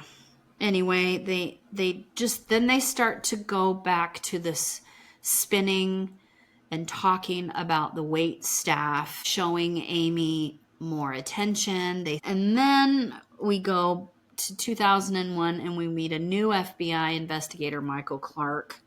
And this guy, I think, could not find his ass from a hole in the ground, honestly. Anyway, yeah. The family said they were talking to hospitals and prisons and embassies, and they were talking to the news stories, and they did hundreds and hundreds of interviews. And Iva said every time she did that, she would just relive it over and over again, that poor woman.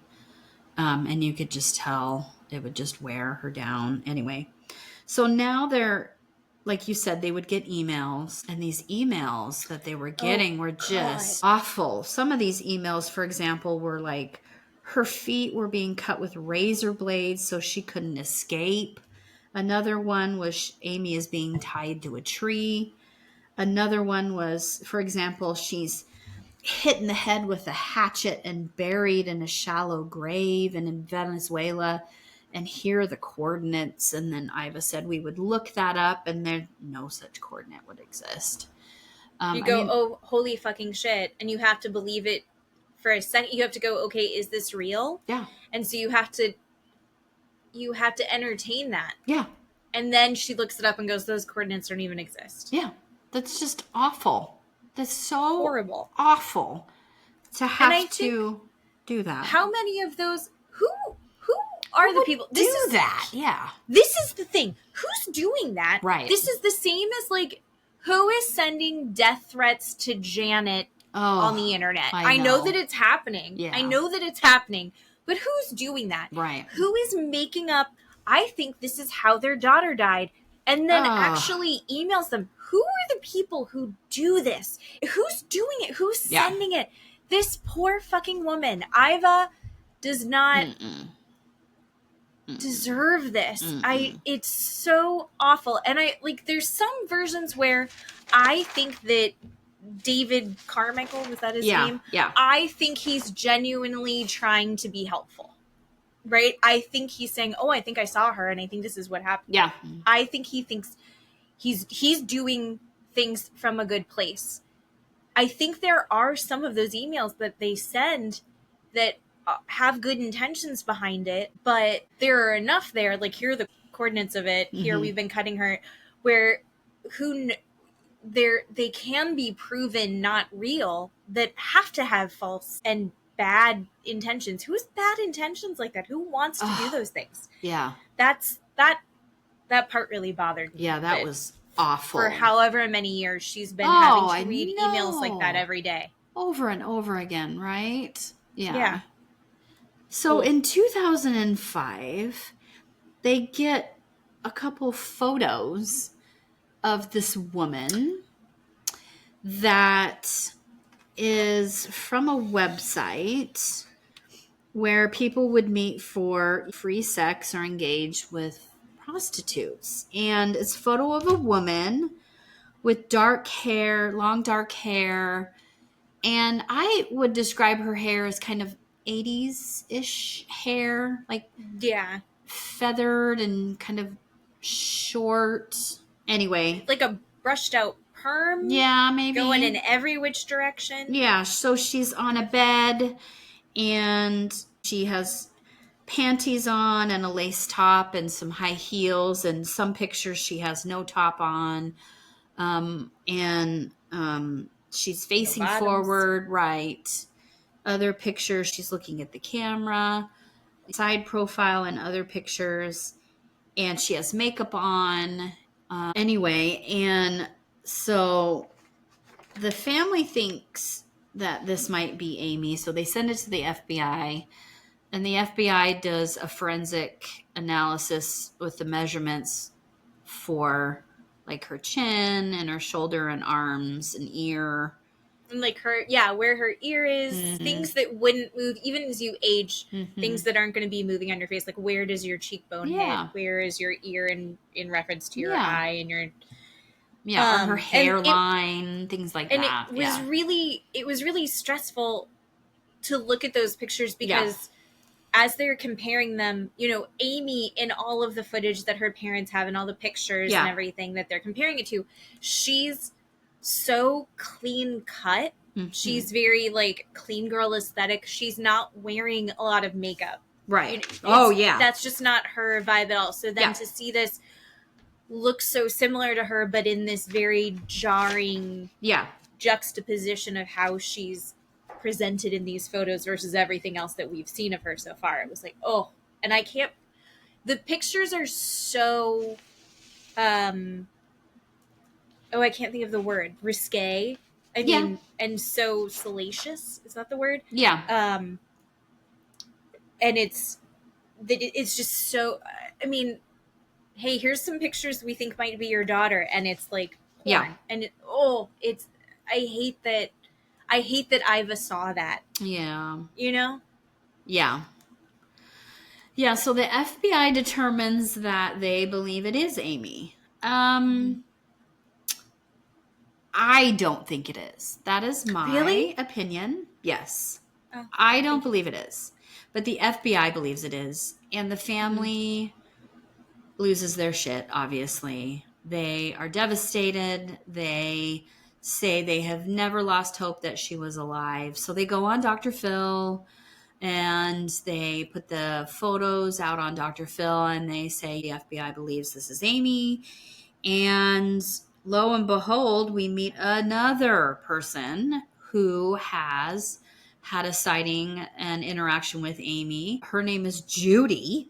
And Judy has seen Amy in March of 2005 in Barbados. And Judy's story, so she's watching Dr. Phil one day after work, just relaxing and having a good old time. And Judy says her and her husband were on a cruise and they had docked in Barbados and wanted to get some souvenirs. And so she couldn't find anything and they were going to go back to the cruise ship to get something to eat, but she needed to go use the restroom.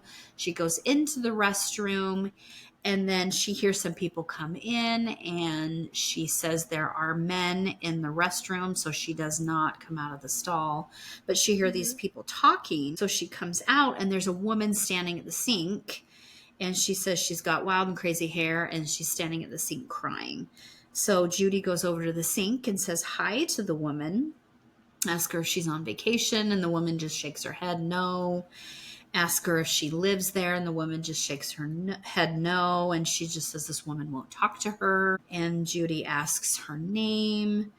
And the woman says her name is Amy, but has a Southern American accent.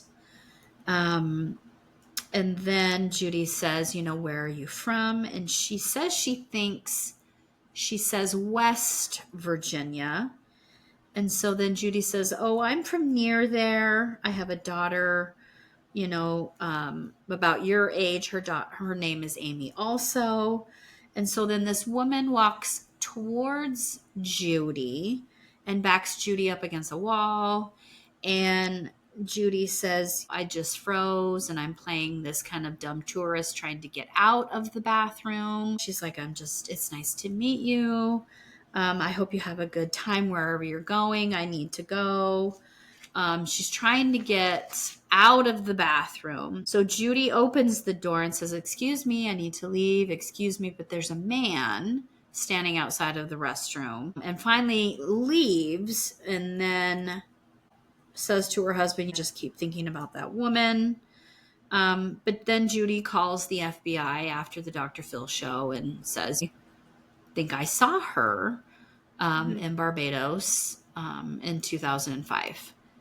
So the FBI does an investigation. They go to that restroom where Judy says she saw her, and they can't find anything.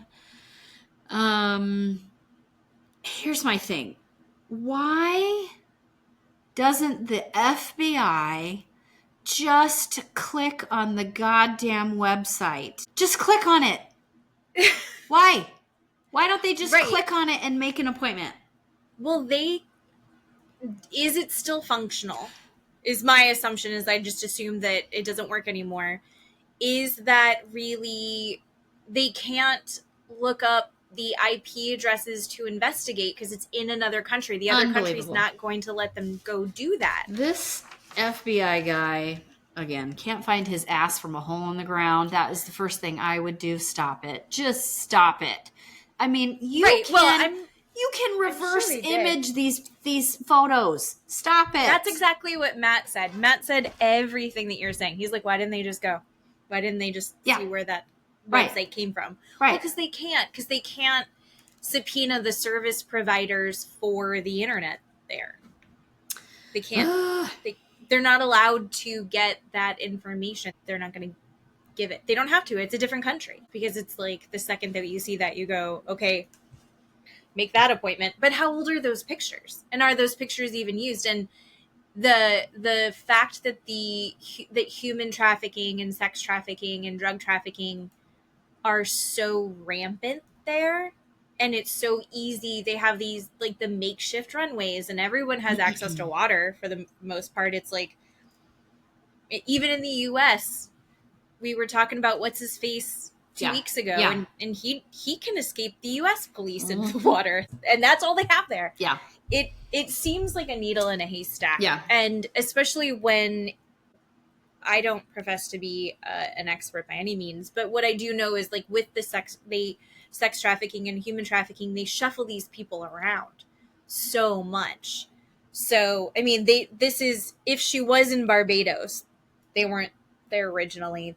She's probably been moved around 10,000 times. Yeah.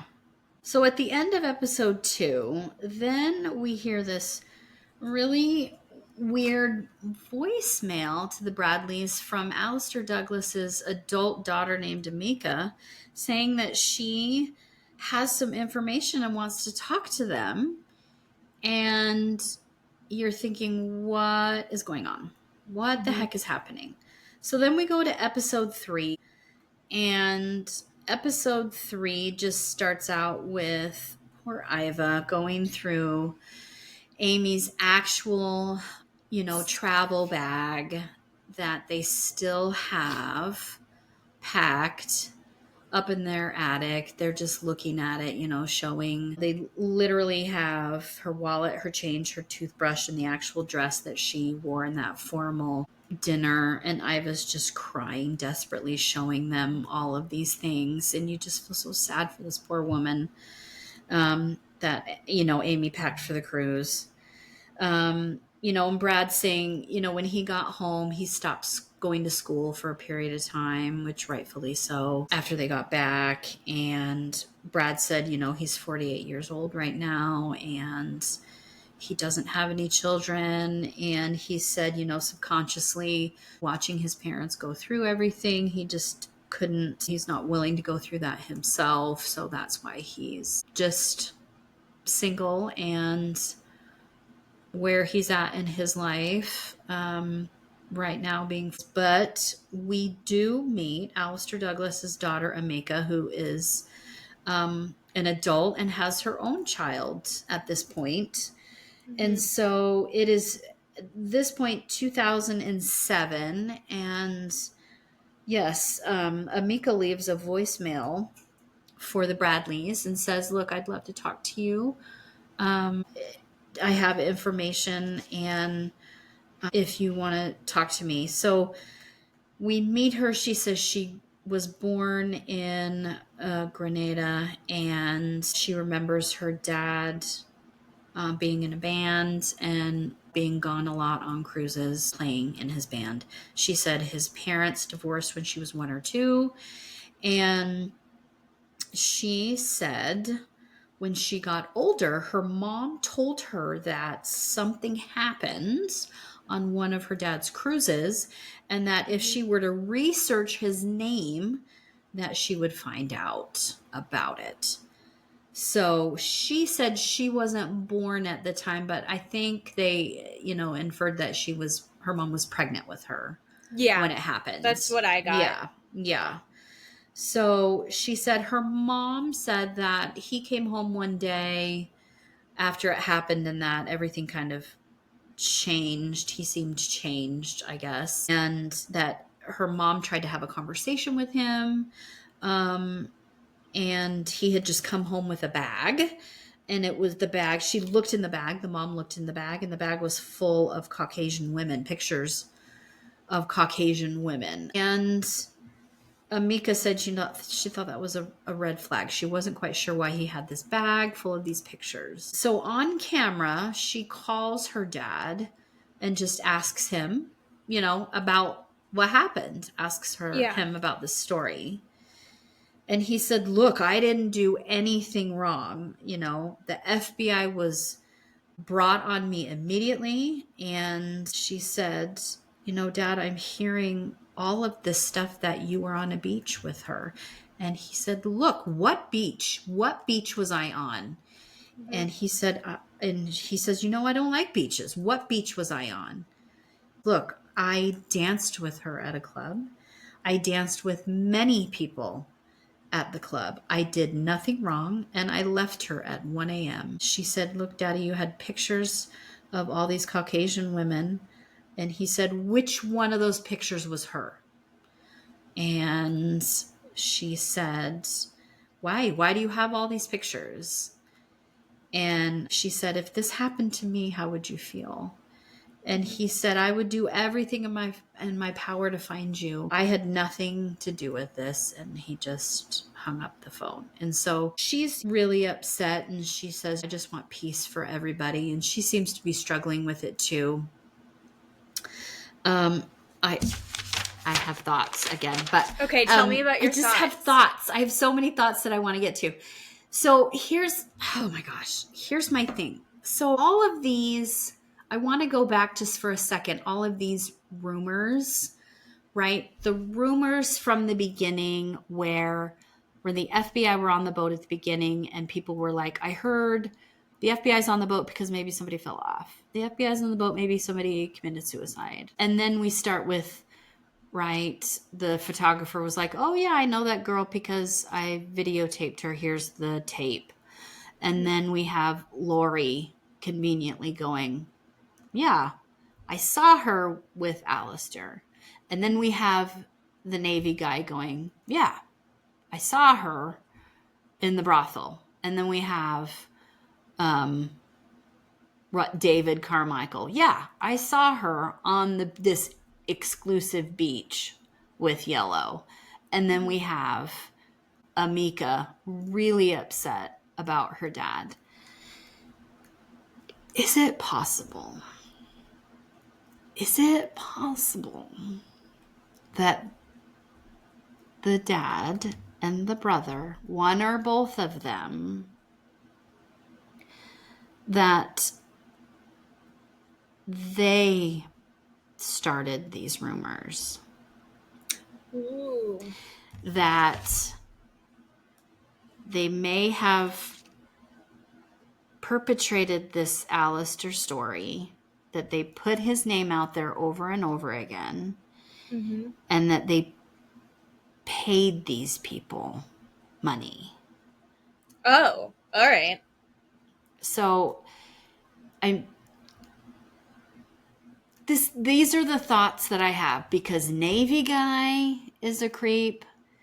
Mm-hmm. Lori Thompson was 18 years old and a drunk. Wayne is a weirdo. I think Wayne's a weirdo. I don't think they did anything with Wayne. The photographer is a weirdo, and he was very animated and over the top. They keep perpetrating and putting out there this waitstaff story. Amika, I really think they could have bought off and said, your dad, here's a bunch of money. I think she just has a weird relationship with her dad, who traveled all the time and divorced her mom, and her mom's pissed off and goes, I mean, you know what he did. Like if you're a little kid when you hear that story, I think it would fuck you up. I don't think the Alistair or Yellow, I don't think that holds enough water for me. No. Personally. No. I don't think he had anything to do with it. And it's not like she would have followed him around. She's not into that.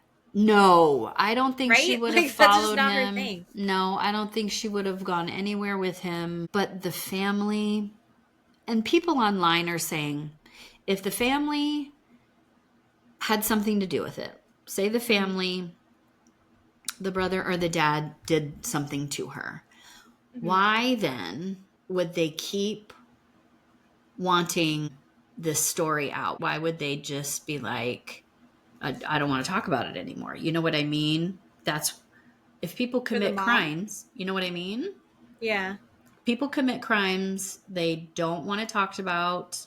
They want to hide. They want to go crawl in a hole. They don't want to be found out. Right? I mean, in theory, they don't want law enforcement anywhere near them. My thought is they put the heat on this guy over and over and over again. They pay these people to keep saying his name and keep putting their daughter's name out in the media, right? Law enforcement, obviously, and the news won't forget her. And then they twist the story towards him. And they conveniently, their timing, they just make sure these people talk about, the people they've paid off, they bring up these stories conveniently just on these timelines, right? So it doesn't look weird enough that it's like, well, you saw her and then you saw her and then you saw her. But these stories just don't make sense to me. They just don't. They don't make sense to me. Do you think the same thing about Judy? Absolutely. Absolutely. I think the same thing about Judy. I think Judy's story, I feel like I really want... It's a horrible story. It's absolutely horrible story. But I also want to believe it. Right? That's kind of how that's how I read into it. Yeah. I think what you're saying, I get it. I found the brother very, like, I was on his side for this. Like, I thought he was endearing, and I felt sad for him. The dad has just wasted away. You hear that he sent that letter, and the way that he's reacted to things is suspicious to me. But also, people reacted to trauma in different ways. So I go, I don't know. I don't want to put anything on him for sure. I want Amy to be alive, I guess, is where I'm still at. Okay. But I do see what you're saying. And then I'm going to think about it for a while and definitely go down that rabbit hole. I just feel like they're super controlling over her. They do not want her to be a lesbian. They do not want that life for her. They found out she was a lesbian. They have taken her away, and now they have to come back and deal with her being a lesbian, and they absolutely are not going to they're not going to deal with that. And he's not going to let that happen. He's not going to let her be happy. In episode 3, we meet her girlfriend and the love of her life, Molly. God. And she is planning on being happy with Molly. And I don't think that Amy's dad was going to let that happen. So after we can go back to after Amika talks to her dad and he hangs up on her. We go back to Erin, the investigator. She said if we had anything on Alistair, we would have arrested him, and we didn't have anything on him. We had Alistair's keypad. He entered his cabin at 3:35, so we know he was in his room at 3:35 a.m. and that's it. So she said, Erin said, look, we couldn't find that Alistair Douglas did anything wrong. So then they go back, right, and explain, about how you're 12 miles out to sea and you're in international waters on these cruise ships, and it's just really hard to get security. So we'll go back to what I said. So we meet Molly, and this is Amy's girlfriend before she went on the cruise ship. I heart Molly. I love Molly. Yes. Molly McClure, she has this message in a bottle, this beautiful message that Amy had written to her.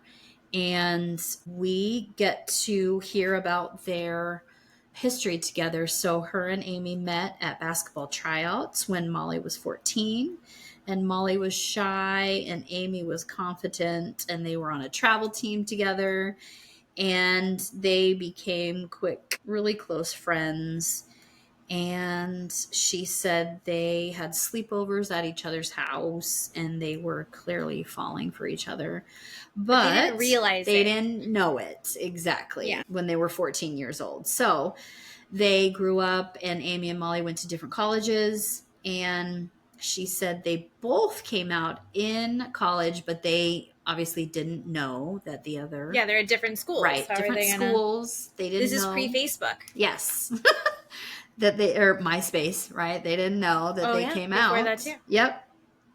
And after graduation, they met up at a gay bar, and they were dancing, and they were just catching up with each other. And on the car ride home, she said they decided they were into each other and just were kissing in the car for like an hour. And she said it was wonderful and just great and lovely. So Molly ended up getting a job at the University of Kentucky, and they decided they were going to be together no matter what, and they were going to pursue a long-distance relationship. And Amy would go and see Molly on the weekends in January 1998. So the cruise was March 98, but in January 1998, Amy calls Molly and says that Amy had kissed somebody else. But Amy said, look, I had been drinking and it didn't mean anything, but it just confirmed Amy's feelings for Molly. But Molly was upset and needed time to process it. And Molly said, look, she wasn't returning Amy's phone calls and was really upset about it. And so Amy resorted to writing Molly letters. And she wrote Molly this message in a bottle about it. And it was dated February 24th, 1998. And I just wrote down little snippets of what was in the letter. It talks about her hurt is deeper than she can ever forget. Hopefully she can find it in her heart to forgive her. She begs her to forgive her.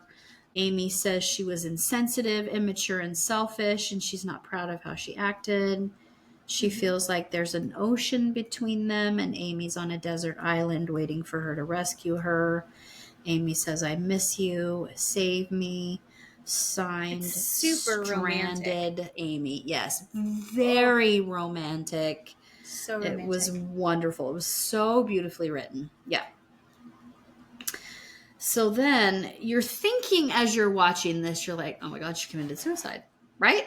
You're thinking, right. She full on jumped. You're like, oh my God, the show's over. She jumped. After this, you're like, this is a month before she goes on this cruise, and she's had this fight with Molly, and she has totally killed herself. But spoiler alert, they get back together, and everything is fine. The message in the bottle worked. Yes. And it moved Molly, and Yes. and they get back together, and she's like, we are going to have a future together. Yeah. And they're totally in love. Yeah. And she goes to go meet the puppy. Yeah.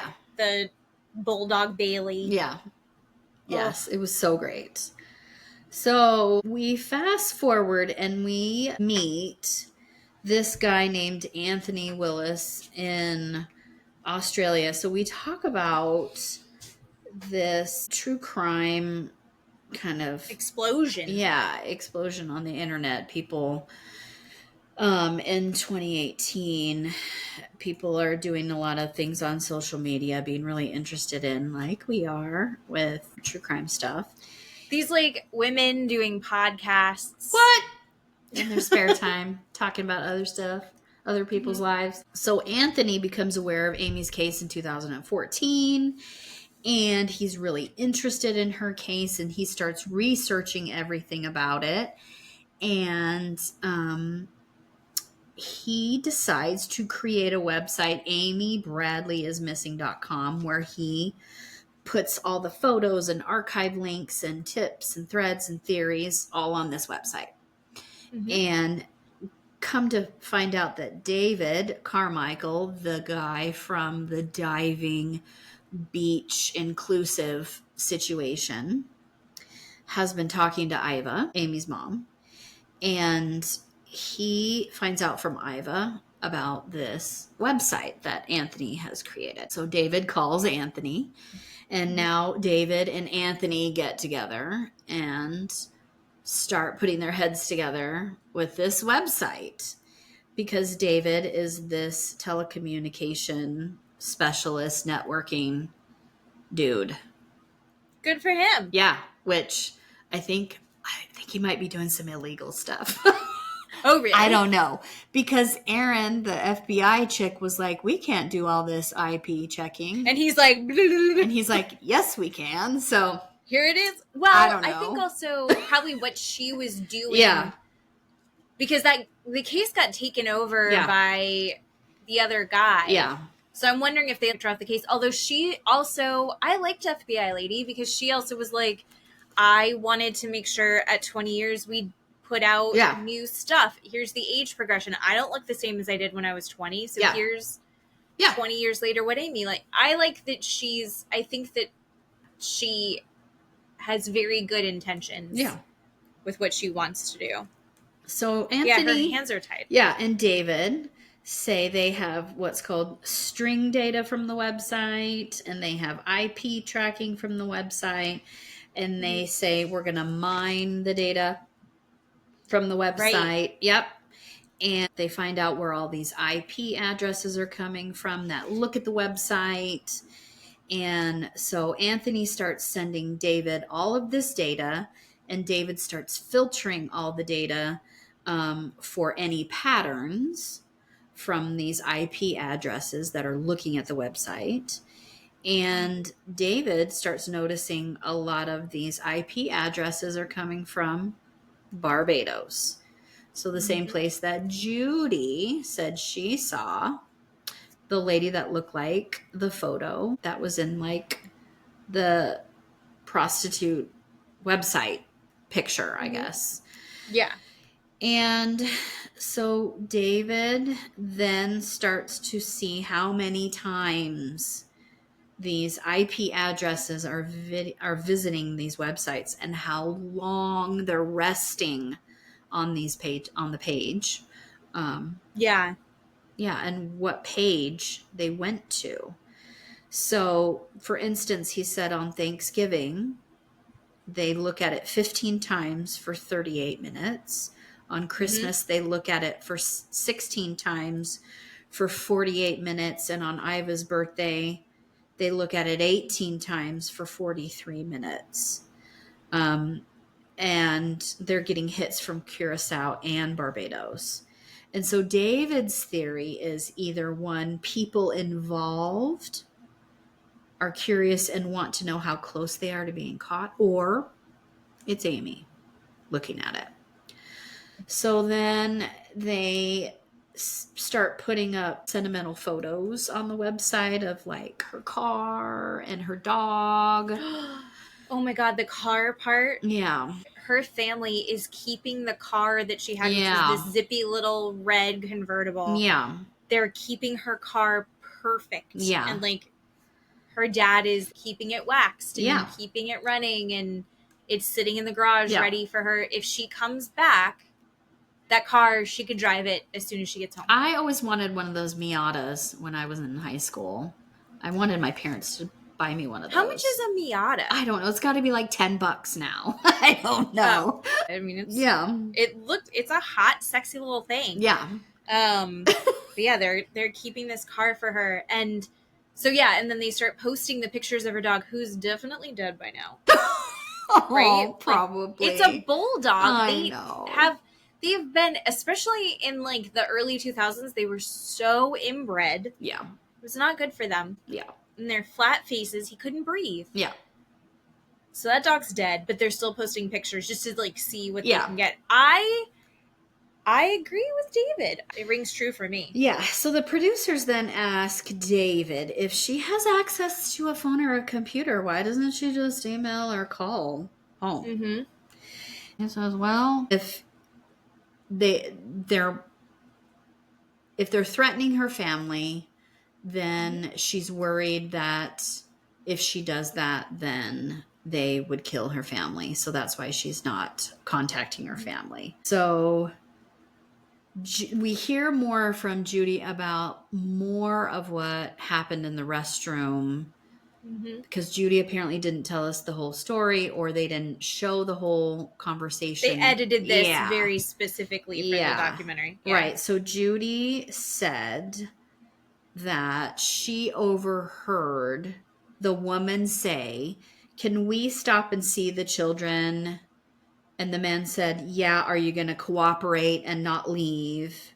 And she said, "Yes." So Judy says, she doesn't know whose children they were going to go see. But this woman was very excited to go see these children. And so they all remark, maybe Amy has kids by now because it's been so long. Oh my God. And then we go back to Iva. Jesus Christ. If somebody has mentioned to Iva that maybe Amy has kids, what? I mean, and Iva's like, if, there's grandkids out there that I, don't know about, I'd be happy. I mean, that is just nailing the coffin shut for Iva to talk about grandkids. Like, this poor woman. Yeah. So devastating. So anyway, yeah. But we go back to Molly, and then they talk about, like we just said, that, right, everything is good. The message worked. Molly calls Amy. They get back together. And, it was 2 days before she left on the cruise.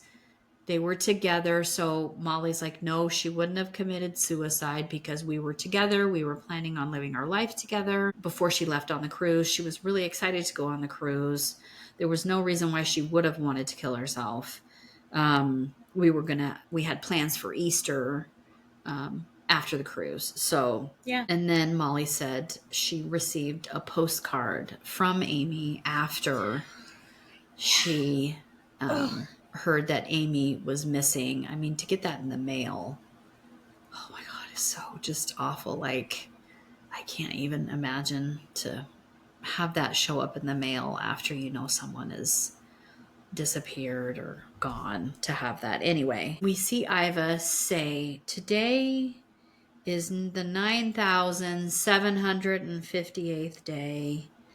We're trying to get Amy back. This woman is counting Days. I mean,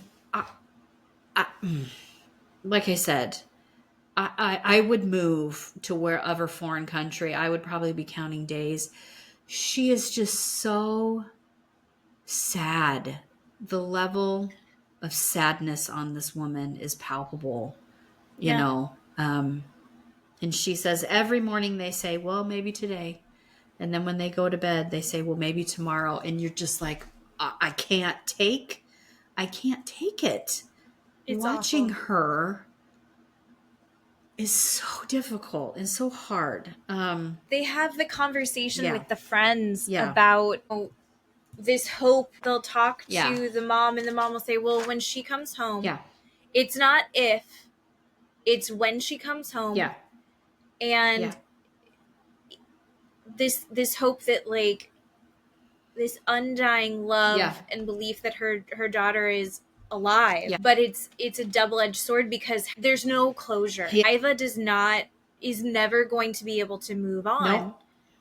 And no one has any real substance of, like, where do they look next? I feel like I read it more as, it felt like kind of a red herring to me, because there is, like, that internal family strife, even in this very close-knit, intense family. I'm going to go with what the documentary is pushing, which is what I do every time. I want to believe that she's alive and that she had children, and maybe there's a chance she'll be able to, I mean, she's older now. Maybe there's going to be a chance that she'll be able to escape from this, be okay with her children one day, and her mom will find her and have grandkids, and they'll all live in Chesterfield, Virginia together. It's just, there's no version of what happened to her that isn't awful. Oh, correct.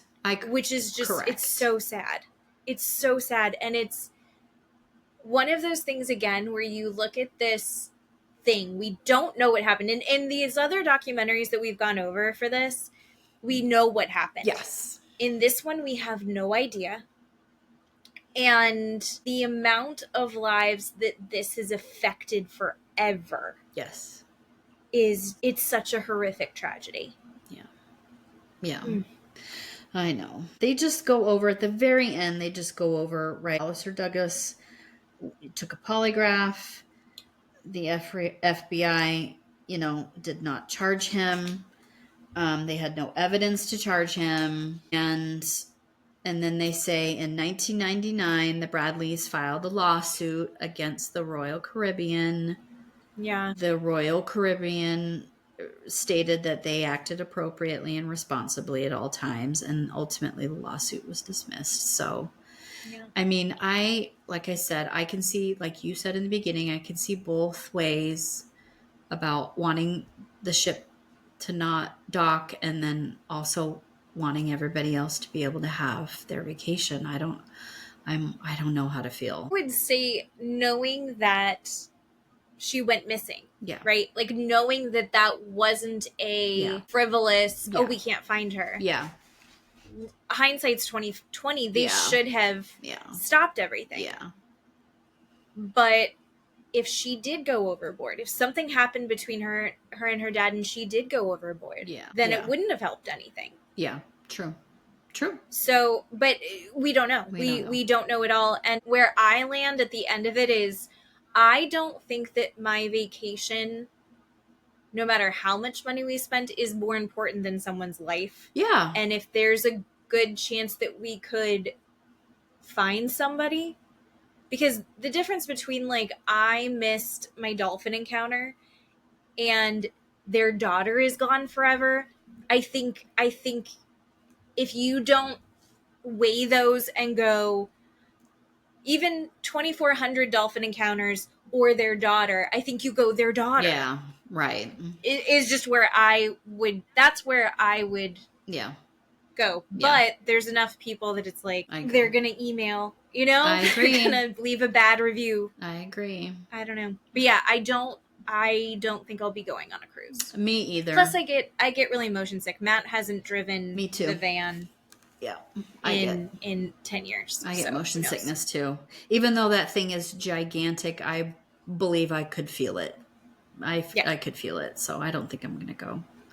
But this is a wonderful documentary. But it is interesting. I'm curious.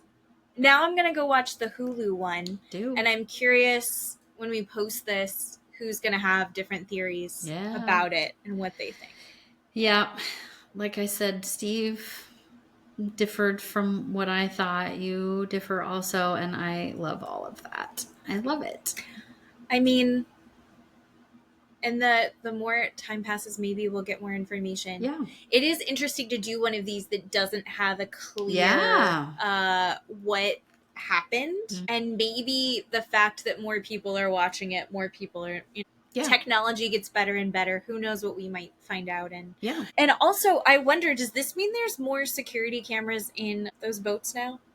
Like, are they tracking these locks better now? Well, yeah. Or I thought about their staterooms. Do they have the key cards? Can they see in and out now? I don't know about that either. Because they said in 1998 you could only see going in. So, yeah. I don't know. I mean... Is it worth investing that much money? Yeah. What's more expensive, hiring the lawyers to get that case thrown out or putting in better security? Yeah. Probably the lawyers are cheaper, wouldn't they be? Oh my gosh, yeah. It's great. Everybody go watch it. Everyone go watch it. Tell us what you think. Yep. What happened to Amy. I hope they find her one day. Especially for Iva. Just so Iva can stop crying. Especially for Iva. Oh, Iva. Next week, we are going to do parts 2 and 3, which is the last part. Yep. I know there's only 3 parts of the reunion the Valley. Aye. You haven't seen it yet for part 2. I have seen part 2. Messy. And it's so good that we are going to be doing 2 all at once because, like I said, I can't drag it out anymore. Also on Bravo, did you see the last Culturas Award? I'm saying it wrong. Oh, I've only seen bits and pieces. I'm excited. I'm gonna watch the whole thing. Okay.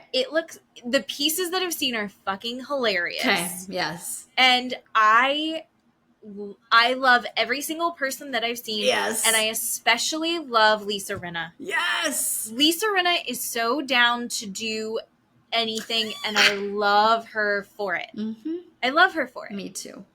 And is she going to be on Traders? Oh God, the next I don't season? know. Or was that just? I think it might just be a rumor. I think it's wishful thinking. But they did come out with the other show that I'm excited about. They did come out with the reality TV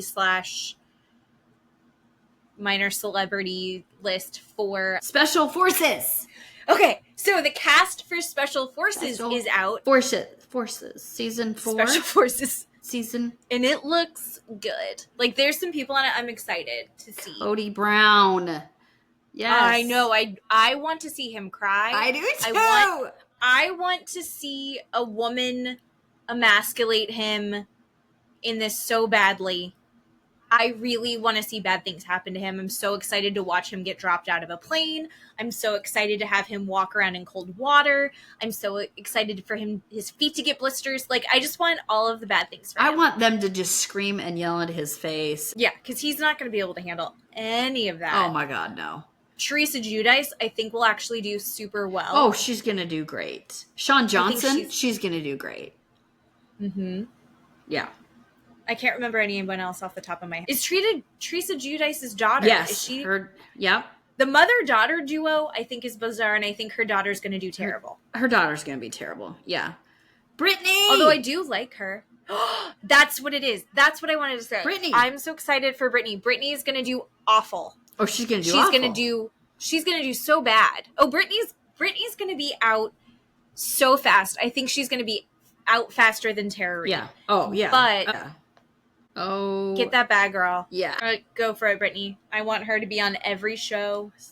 I'm mad at Brittany in the Valley, but I also, big picture, I want her making all of the money. You know? Yeah. Like, I want good things for her. I just want her to stop being Janet's friend on the Valley. Ugh, I know. And I will say it again. We said it last episode. They really should have a Zach cam.